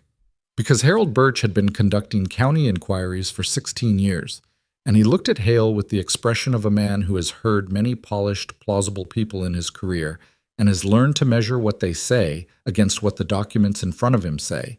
And the documents in front of him were very clear. When Hale sat down, Birch wrote for a moment. Then he looked at Colton Reed, and some exchange happened between them without words, and Reed nodded. "The panel will take a brief recess to confer," Birch said. The recess was 15 minutes. Clara sat in her chair and Tom Briggs appeared beside her from the back of the room and sat in the empty chair next to her and didn't say anything, just sat there, which was exactly right. Everett sat on her other side, and she was aware of both of them in her peripheral vision, the young man and the difficult rancher. And she thought about how strange it was that these were her people now, that this was what her people looked like, and found she had no objection to it whatsoever. Victor Hale did not speak to anyone during the recess. He remained in his chair and looked at the table at the front, and she saw him, once, turn slightly and look at her. And the look was not threatening, which was almost more uncomfortable than threatening would have been. It was the look of a man who was, for possibly the first time in a long time, genuinely uncertain about how something was going to go. She looked back at him. She didn't look away. He did. The panel returned. Harold Birch had a new sheet of paper in front of him. He read the findings in the measured, administrative voice of someone filing a report that he intended to be unarguable. The inquiry had found no evidence of coercion, inappropriate conduct, or circumstances adverse to the welfare of the subject. Miss Whitmore was determined to be present at the Voss Ranch voluntarily, employed under documented and fair terms, and in no need of county intervention. The inquiry was formally closed with a finding of no cause. He paused. "The panel also notes," Birch said, and something in his voice shifted just slightly into a register that was more personal than administrative, "that the documentation presented today raises questions about the circumstances under which this inquiry was initiated that fall outside the scope of today's proceeding. The panel is formally recommending that the County Review Board examine the initiation record for compliance with conflict of interest provisions." He set down the paper. "This inquiry is closed." The room moved. People stood, shifted, turned to each other. Clara sat still for a moment and let the motion happen around her. Beside her, she heard Tom Briggs exhale a breath he'd been holding for the better part of an hour. Everett's hand closed briefly over hers on the armrest between them. Not a gesture, or at least not only a gesture, just a hand that had found another hand and closed around it for a moment before releasing. She felt it the way you feel the first warmth after cold. Not dramatically, but entirely. She stood up. People were moving toward her now, and she let them, though she kept track of the room as she did. Tracked Margaret Draper making her way through the crowd with the careful determination of someone who had something to say and was going to say it before she lost her nerve.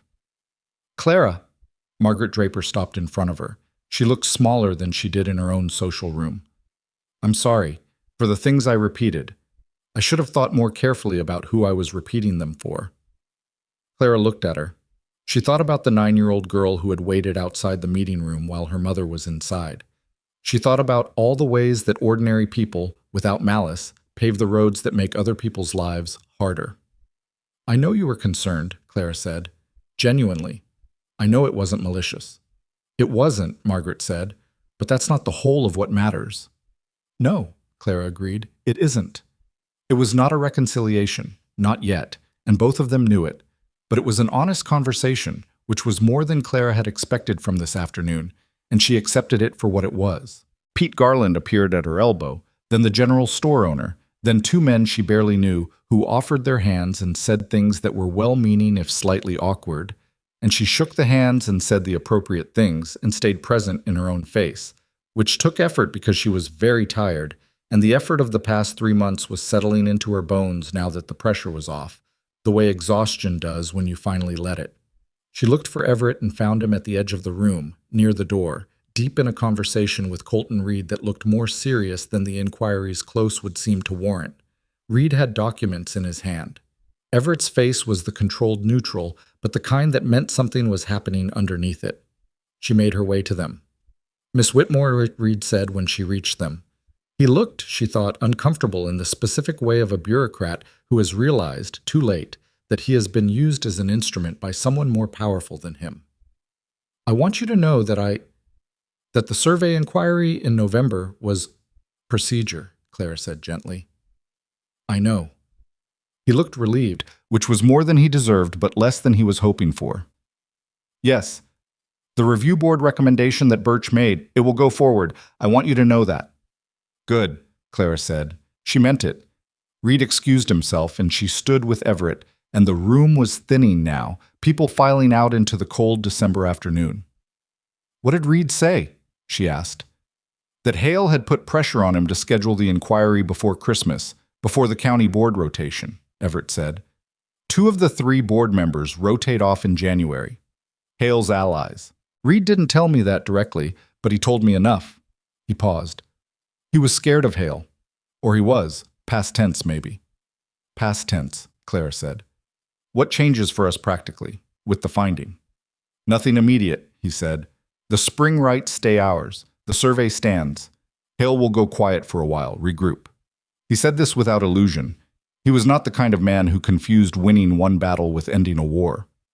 But the review board recommendation is on the record. If he tries anything similar again, he's walking into something he already has on his record. Clara nodded. The room was almost empty now. Through the windows, the afternoon light was thin and level and honest. There's something else, Everett said. She looked at him. He was not looking at her directly. He was doing the thing he did when he was working up to something he didn't have a ready vocabulary for, looking at a point slightly to the left of what he meant. When I spoke up there, he said, about the situation being reversed, about you protecting me rather than the other way around. Yes. I meant it, he said, in more than one sense. She waited. I'm aware that I'm not easy, he said. I know what I am. I know what the last 12 years have made of me. I know that most of what I had to offer you when you arrived was a broken house, and a failing operation, and a bad reputation. He paused. And I know that what you've done since September is not the job you were hired for. Not all of it. It's more than the job. Yes, Clara said. It is. He stopped. I want to ask you. He stopped again, and she could see him working at the words the way he worked at a stiff gait, steadily and without forcing. Everett, she said. He looked at her. I'm not going anywhere, she said. That's my answer. Whatever the question turns out to be. He looked at her for a long moment. Something moved across his face that she had been watching for and waiting for without knowing she was waiting for it. Something that was not quite peace, because peace was too large and too finished for where they were, but something in that direction, something that suggested the long-running tension he carried had found, somewhere, a place to rest. All right, he said. All right, she said.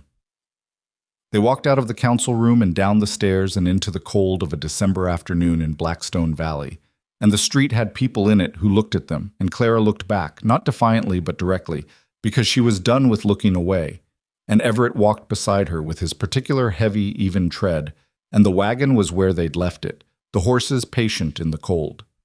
They drove back up the ridge road in the late afternoon light, and the valley spread out below them, and the sky was the particular deep blue of a winter evening coming in, and the ranch came into view on the plateau, solid, battered, the smoke from the banked stove making a thin straight line in the cold air.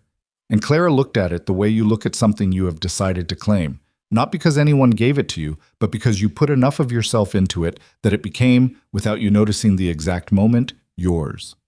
That evening, after supper, after the dishes, after the horses were checked and the stove was banked, Everett came back into the kitchen and sat at the table, and Clara sat across from him, and there was no agenda, no papers, no problem to solve. Tom's going to need to know the outcome, Everett said. He'll have been sitting on it all day.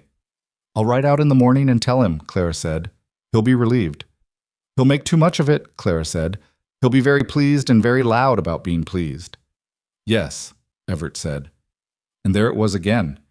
The edge of a smile, the thing that appeared and disappeared so quickly that you could almost convince yourself you'd imagined it. Clara rested her chin on her hand. She was very tired. The tiredness was not unpleasant. When you spoke today, she said, the part about the situation being reversed, people laughed. Or nearly. I noticed. It was good, she said. It was the right thing to say, and it made people hear it differently than if you'd been solemn about it. He looked at her. I wasn't trying to be funny. I know, she said. That's why it worked. He was quiet for a moment. The lamp made its steady light. Outside, the night was deep and cold and absolutely quiet, in the way that nights get on a ridge in December when the wind has stopped. I didn't speak well enough about what you did, he said. In there. What you built in 3 months. I said it was valuable, and it is, but that's... He looked for the word. That's the ledger version of it. Clara looked at him. What's the other version? You came here when nobody would have blamed you for going somewhere easier, he said. You stayed when you found out why you'd been sent. You fixed things I'd stopped seeing as fixable. He paused. You made it possible to want things again. For the ranch. For the work. Another pause. For more than that. The lamp flickered once in the draft from the old walls and steadied. That's the other version, he said. Clara sat with it. She let it be what it was without reducing it or inflating it. I know, she said, for the 3rd time that day. And it meant something different each time. And this time it meant, I see you. I see what it cost you to say that. I am not going to make you sorry you said it. He nodded. He stood up. He went to the stove and added the last coal of the evening. Early morning, he said. Always, she said. He went down the hall to his room, and Clara sat for a moment longer with the lamp and the quiet, and the knowledge that tomorrow would bring the ordinary work of the ranch, and the ordinary difficulties of 2 imperfect people learning to occupy the same world, but that the world they were occupying was theirs, and that was not a small thing, and she had not had enough small things to take any of them for granted. She turned down the lamp and went to her room, and the house settled around her the way a house does when it is, for the first time in a long time, adequately inhabited. Tom Briggs was waiting at the bottom of the ridge road the next morning. He had ridden out from town, which meant he had been up before dawn and on the road before he knew the outcome, which was the kind of thing Tom did that he never called loyalty, and that was exactly that. He was sitting on his horse in the cold at the point where the ranch road met the main track, and when he saw the wagon coming down, he kicked the horse forward and pulled up alongside them with his face asking the question his mouth hadn't figured out yet. It's done, Clara said. Finding of no cause. Inquiry closed. Tom let out a breath that turned to fog in the cold air. And Hale? Review board recommendation, Everett said. Conflict of interest. It'll be examined. Tom nodded, processing this. He rode alongside the wagon for a moment in silence, and Clara could see him running through it, and then he said, Miss Whitmore, what you did in there. People are talking about it already. Last night, after, people were talking.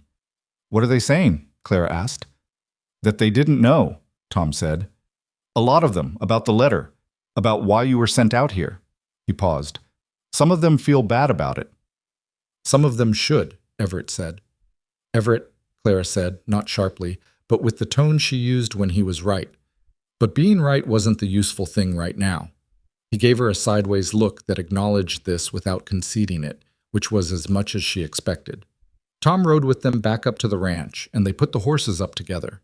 And over the midday meal, Tom was mercifully less loud about his feelings than Clara had predicted, though he did say once, with great conviction, that he had always known the ranch was worth fighting for, and that he was glad someone had agreed with him, and Everett told him to eat his food, and Tom ate his food, and that was as close to a celebration as the Voss Ranch got that day, which suited all 3 of them fine.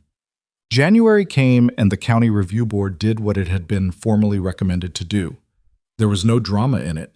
Drama had already been used up in the council room on the 19th of December. What happened in January was procedural and documented and dull in the way that legitimate processes often are, and it resulted in a formal finding that Victor Hale had violated the county's conflict of interest provisions by participating in the organization of an inquiry into a property where he had a documented financial interest. The finding did not end Victor Hale. Clara had never expected it to. Men like Hale were not ended by single findings. They were reduced by accumulation, the slow erosion of credibility that happens when the record catches up to the behavior. He retained his counsel seat because the finding was a procedural violation and not a criminal matter, but he lost the chairmanship of the Land Management Subcommittee, which was where the real work happened. And that loss was, Martin Selby told Everett in a letter, the thing Hale would feel. He'll be back, Everett said, reading the letter at the kitchen table. Eventually, Clara agreed, when he thinks we've relaxed. And will we have? She looked at him. We'll have gotten better at being ready, she said. That's not the same thing as relaxing. He folded the letter and set it in the filing box, which had been reorganized twice since September, and now contained nothing that could not be found in under 2 minutes. He put the lid on the box. He looked at it for a moment. I want to register the spring with the state water board, he said. Not just the county. Martin says it's possible, and it makes the rights harder to challenge at any level. When? Spring, when the roads are better. I'll write to the state board for the forms, Clara said. You don't... He stopped. Started again, in the slightly different register he used when he was correcting an old habit in real time. Thank you. Yes. She went to get the writing paper and he stayed at the table, and neither of them marked the moment particularly, but it was the kind of moment that becomes, in retrospect, one of the ones that mattered. Not because anything decisive happened, but because what happened was ordinary, and the ordinary had become something good. So, February brought a cold so deep that it got into the walls, and the water pump froze twice, and the horses needed extra attention in a way that pulled Everett out to the barn at hours that made Clara's early mornings look leisurely. She started leaving coffee in the covered pot on the back of the stove so there was something hot whenever he came in, and she didn't mention doing this and he didn't mention the coffee being there, and it was one of those small functional kindnesses that accumulate between people who are learning, without making a project of it, how to take care of each other. The calf numbers in February were the first real evidence that the irrigation work had made a difference. 3 more calves than the same period the year before, and the cows in better condition than they'd been in 2 seasons. Everett noted it in the ledger without comment. That evening, Clara looked over his shoulder at the numbers and said nothing, and he reached up and briefly put his hand over hers where it rested on the back of his chair, and that was also nothing, and also not. They had been moving toward each other in the way of 2 people who are both somewhat afraid of moving too fast and somewhat afraid of not moving at all, and the result was a pace that felt glacial from the inside and was probably obvious from the outside, though the outside had very limited visibility into the Voss Ranch's kitchen in February. Tom had visibility, because Tom had the particular curse of young people of noticing everything about the older people around them and not having enough experience yet to pretend he hadn't. You 2 are going to figure it out eventually, he said to Clara one afternoon when they were working in the barn and Everett was in town. Clara didn't look up from the harness she was oiling. Figure what out? You know what? He handed her the next section of harness. I just mean, I think it's good, that's all. Thank you, Tom, she said, in the tone that ended conversations. Tom handed her the buckle end and was quiet for approximately 45 seconds. I'm just saying to... Tom. Yes, ma'am.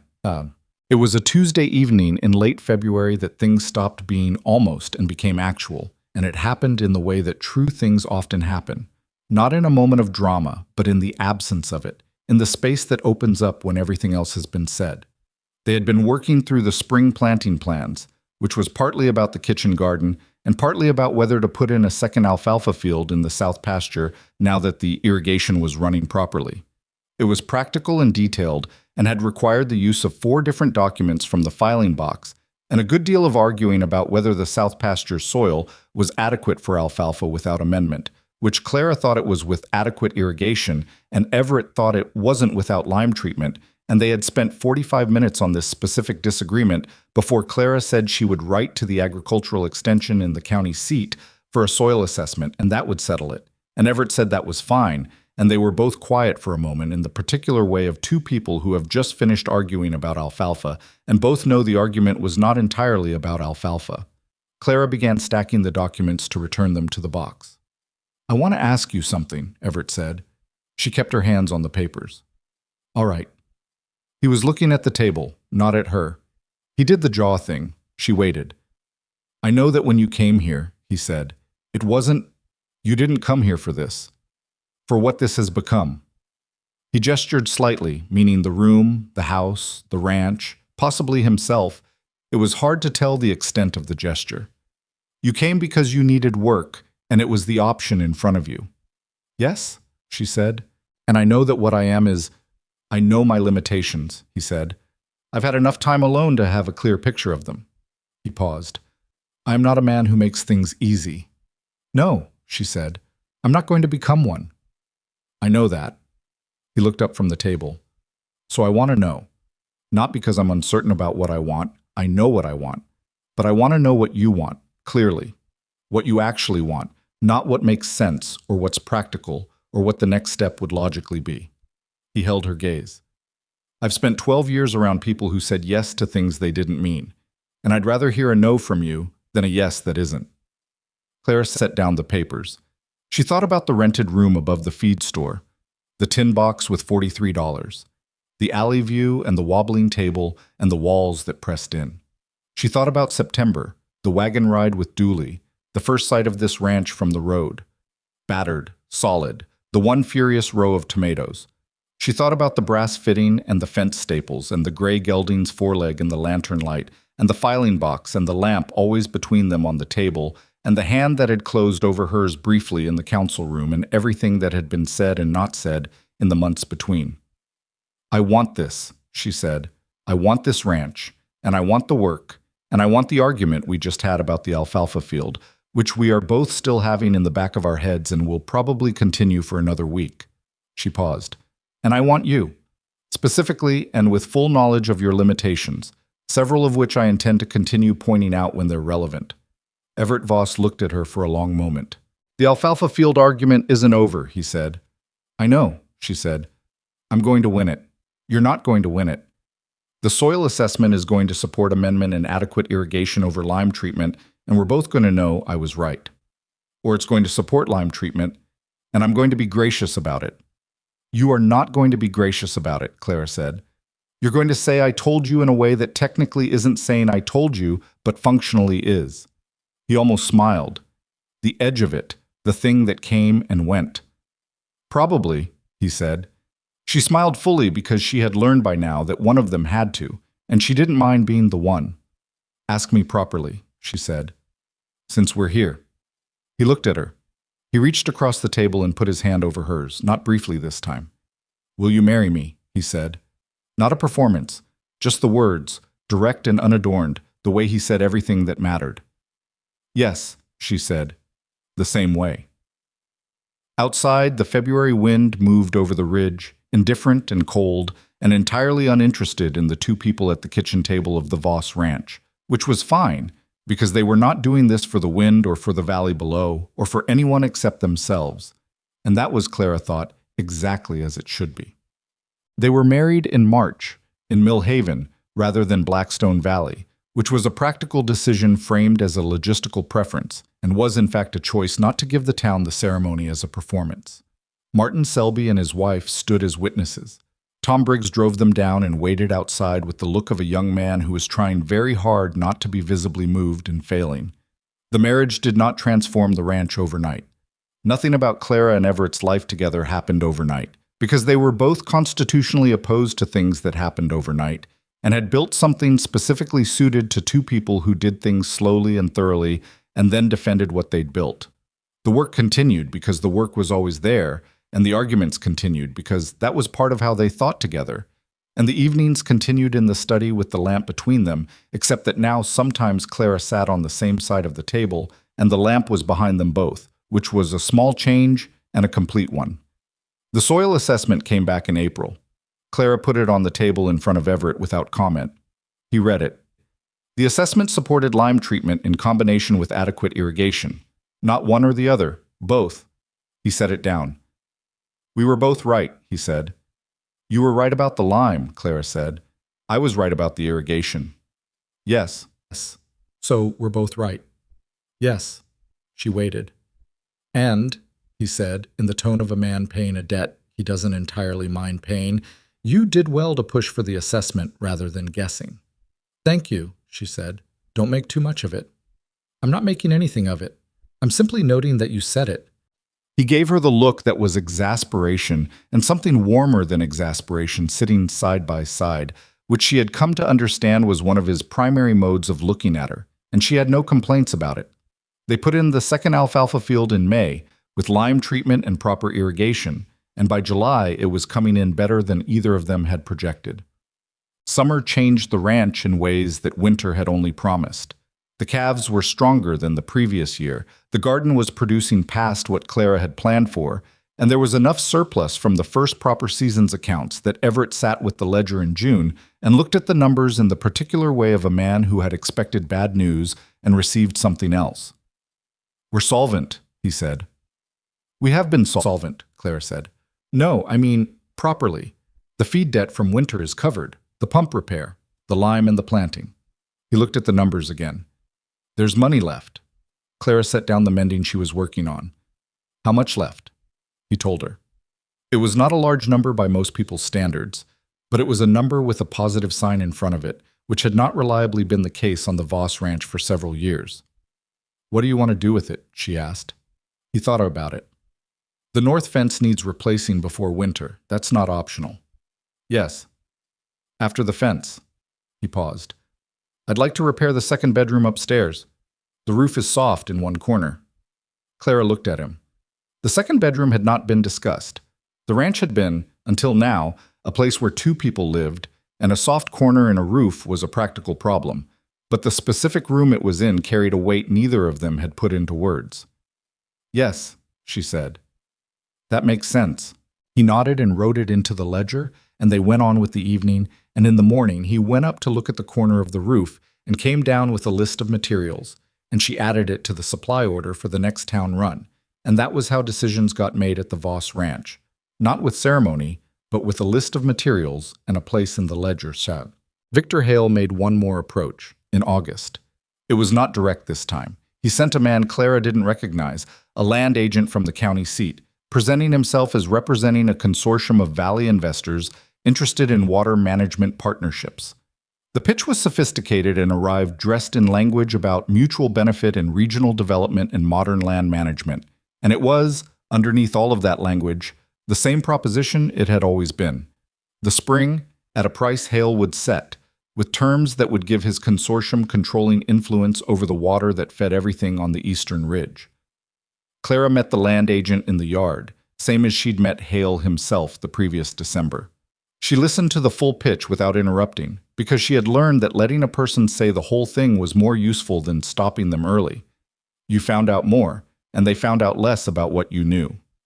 When he finished, she said, "The spring rights are registered with the State Water Board as of April of this year. Any proposed partnership involving those rights would require state board review and a public comment period of not less than 60 days.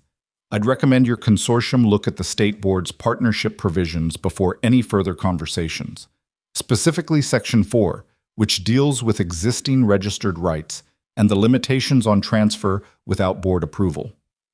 The land agent blinked. "You're familiar with the State Water Board provisions." "I wrote to them in March," Clara said. "They're helpful correspondence." He left without making a second pitch, and Clara went back inside and found Everett in the kitchen, who had been at the window in exactly the way he'd been at the window in December. "Same offer?" he asked. "Same offer, better clothes," she said. "He'll go back and tell Hale that the state registration complicates things." "Does it stop him?" "Nothing stops a man like Hale permanently," she said. "But it raises the cost of trying, and men like Hale are, at the bottom of everything, calculating the cost of trying." She put the kettle on. "We've made ourselves expensive. That's the best we can do." Everett was quiet for a moment. "You wrote to the State Water Board in March." "Yes. Martin Selby gave me the contact. Before I mentioned registering with the state." "Around the same time," she said carefully. He looked at her.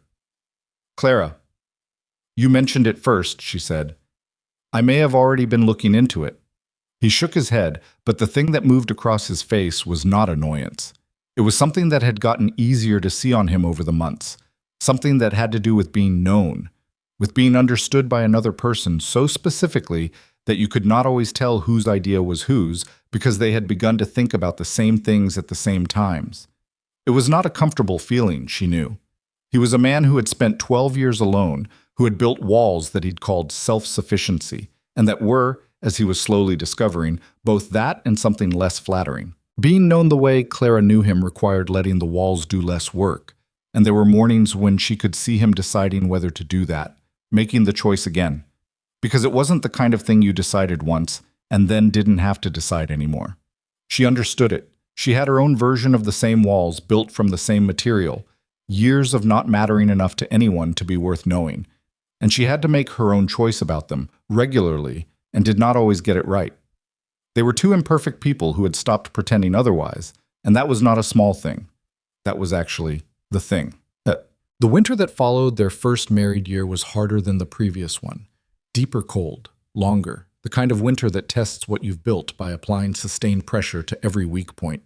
The north fence held because they'd replaced it. The roof held because they'd repaired it. The livestock came through because the irrigation was right, and the cattle were in better condition than they'd been in years. The accounts held because Clara managed them carefully, and Everett ran the operation without waste, and they argued productively about every significant expenditure. Tom Briggs came out 5 days a week now instead of 3, because the operation had grown to where 3 days wasn't enough. And he had brought with him, by December, a young cousin named Ellis who was 16 and serious-faced and wanted to learn ranching in the specific, thorough way that serious 16-year-olds want to learn things, asking questions about everything and accepting incomplete answers with the polite skepticism of someone taking notes. Clara found Ellis useful in a way that surprised her. He noticed things. Not the same things she noticed, but different things. Things about the animals and the land that came from looking with new eyes. And twice in the first month he pointed out something about the cattle behavior in the lower pasture that turned out to matter. She told him so both times, directly, which was not what he expected, and the surprise on his face was the particular surprise of someone who had expected their observation to be tolerated and received praise instead. She knew that surprise. She had carried it herself for a long time. "You were right about the 2 heifers in the lower group," she told him, the second time. "That's good observation. Write it down." Write it down? He was young enough to find this instruction slightly absurd. "Everything that turns out to matter," she said. "Write it down. You won't remember all of it, and you'll want to." He began carrying a small notebook after that, which Tom found hilarious and which Everett found sensible, and said so in a way that immediately elevated the notebook from Ellis's perspective to a professional necessity.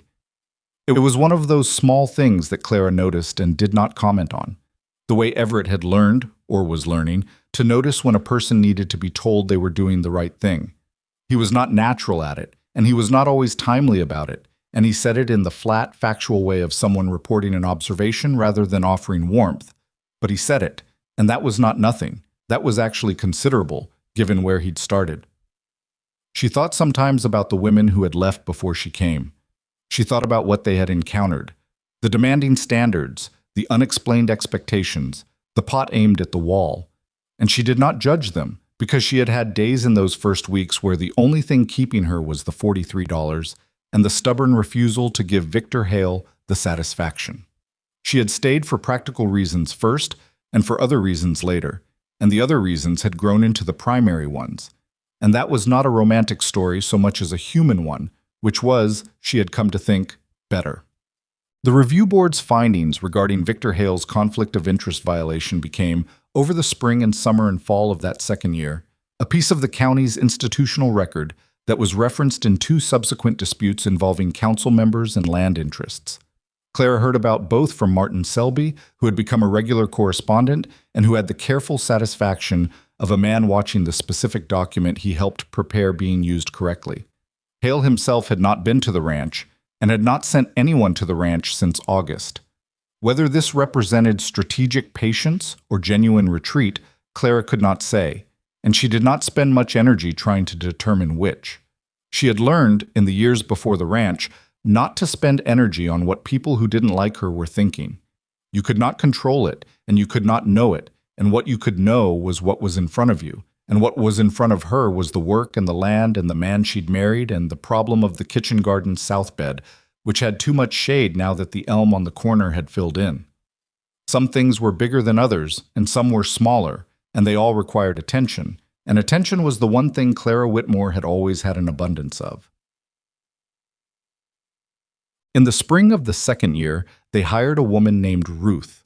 It was Clara's idea, put forward practically. The household needed more help as the operation grew, and Clara was spending too many hours on domestic work that prevented her from doing the financial management and supplier correspondence that she had become, by now, the primary person handling. Ruth was 43, recently widowed, with 2 sons who were old enough to work, but not old enough to leave home, and she came with the cautious, appraising look of a woman who had learned to assess situations quickly. She assessed Clara and Everett and the ranch within her first 2 hours and arrived at what were, Clara suspected, largely accurate conclusions. The other women, Ruth said at the end of that first day, with the directness of someone who had no time for oblique approaches. The ones who left. What happened with them? They weren't suited to the work, Clara said, and Mr. Voss didn't explain his expectations clearly enough. And now? He explains his expectations clearly enough, Clara said. Mostly, Ruth looked at her, and you make sure of it. When necessary, Clara said. Ruth nodded, as if this confirmed something. I'll need Sundays, she said, for my boys. Sundays are yours, Clara said. Ruth had her Sundays, and the household ran better with her in it, and her sons came out on the occasional Saturday and worked alongside Tom and Ellis and began to learn the operation with the focused attention of boys who understood that the learning mattered. The ranch was, by the second summer, an operation with 5 regular working people, a properly functioning household, documented accounts that showed 2 consecutive profitable seasons, and a reputation in Blackstone Valley that had been, quietly and without announcement, revised. Not by any single conversation or public moment. By the accumulation of small visible facts, the fences repaired, the cattle in better condition, the house no longer showing the particular exhaustion of a place where too much had been left too long. By Tom Briggs talking to his father, who talked to Pete Garland, who talked to the general store owner. By the soil assessment and the alfalfa field and the spring registration and the review board finding and the absence, conspicuous by now, of any further trouble from Victor Hale.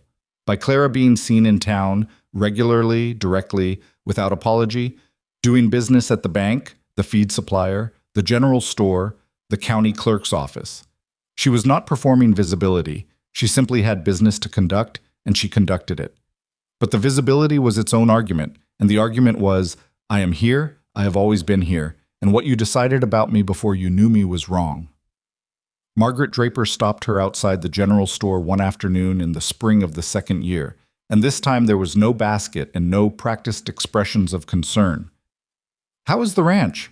She asked. Good, Clara said. Better than last year. Margaret nodded. She had the look of someone who had something to say and was deciding how to say it. I spoke to Harold Birch, she said, the county welfare officer, when he was back in the valley in February. She paused. He said you were the most prepared person he'd ever seen at an inquiry of that kind, that most people come in frightened or angry, and you came in with documents. I had a lot of time to prepare, Clara said. He said the letter, Hale's letter, that was what changed the room. Hale changed the room, Clara said. I just made sure the room knew about it. Margaret looked at her. Something in her face was working at something larger than the conversation they were having.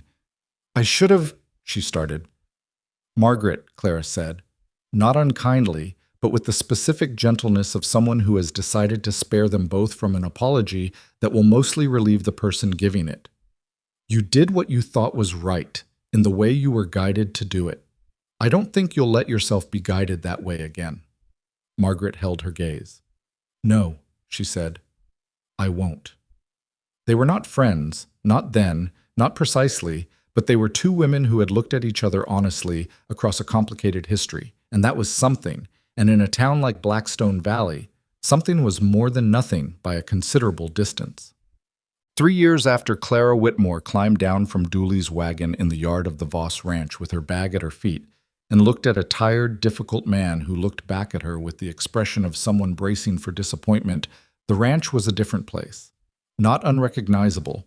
The bones were the same. The stone foundation, the timber upper, the barn that had always been in better shape than the house, the paddock, the long view from the ridge out across the valley. The spring still came up from the rock and fed the channels that fed the pastures. The horses were still Everett's business, and he still didn't need anyone's help with them, and he still got up at 4:30, and he was still not an easy man and still did not perform appreciation, and the pot aimed at the wall had become a thing Clara referenced when she wanted to make him uncomfortable, and that he denied entirely unconvincingly. But the accounts were in order, and the household was running, and the operation was profitable, and there were people on the property who were learning something, who were being given the specific, patient instruction that Everett had never received in how to do things properly and how to know when they were done. And that instruction was changing what those people understood about what work could be. Ellis kept his notebook. He had 3 notebooks by the 3rd year, filled with observations about cattle behavior and soil conditions, and water movement and equipment failure and weather patterns. And Everett had looked at all 3 of them without being asked and said, in the flat factual way, that Ellis had a better eye for pattern recognition than most men twice his age. Ellis had been so unprepared for this that he'd had to leave the room briefly, which Tom had found very amusing and Clara had found very right. Ruth's sons worked hard and learned fast and stayed, and Ruth ran the household with the same appraising efficiency she'd arrived with, and she and Clara had developed the particular relationship of 2 practical women who respected each other's competence and didn't need to romanticize the respect to make it real. And Everett was still the man she had found, still difficult, still demanding, still incapable of saying simple things simply, still carrying the years of isolation like something his body had adapted around the way bone adapts around an old injury. He was not healed of it. He was not a better man in the way that stories promise difficult men become better, soft-edged and emotionally fluent and finally, peacefully, at rest.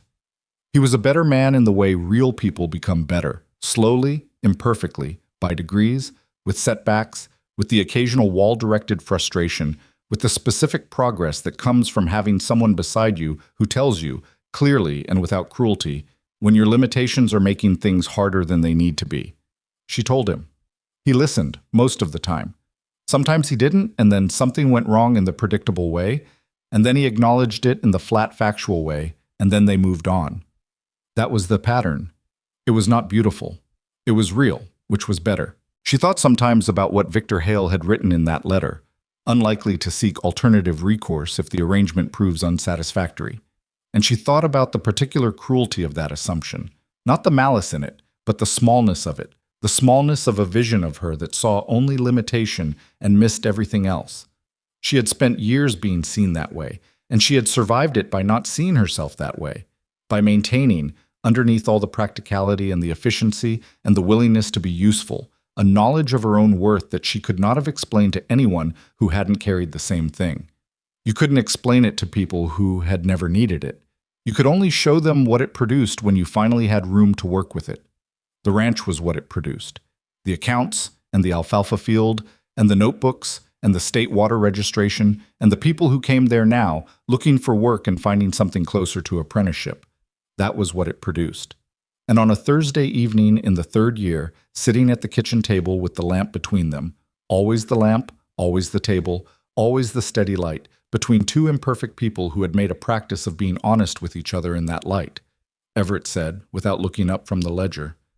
The North Pasture numbers are better than I've ever seen them. I know, Clara said. She was writing a letter to the State Water Board's regional office about the spring's output documentation. The irrigation work in the fall made a difference. More than I expected, he said. She looked at him.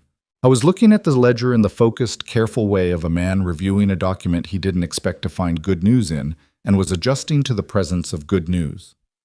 Everett, she said. He looked up. We're going to be all right, she said. It was a simple thing to say. It was not a simple thing to mean, not for either of them, not for a man who had been failing alone for years, and a woman who had been surviving alone for longer, not given everything the words carried about what all right had once looked like and what it looked like now. He held her gaze. Yes, he said. We are. The lamp burned steady between them, and outside the ridge held its cold spring dark, and the Voss Ranch sat on its plateau above the valley with its fences mended and its pastures watered, and its accounts in order and its doors open to the people who needed what it had learned to offer. Not charity, not rescue, but work and instruction, and the specific dignity of being trusted with something that mattered. That was not a small thing. Clara Whitmore, who had come here with a bag at her feet and $43 under a floor she no longer lived above, had known from the beginning that it wasn't. She had just needed the room to prove it.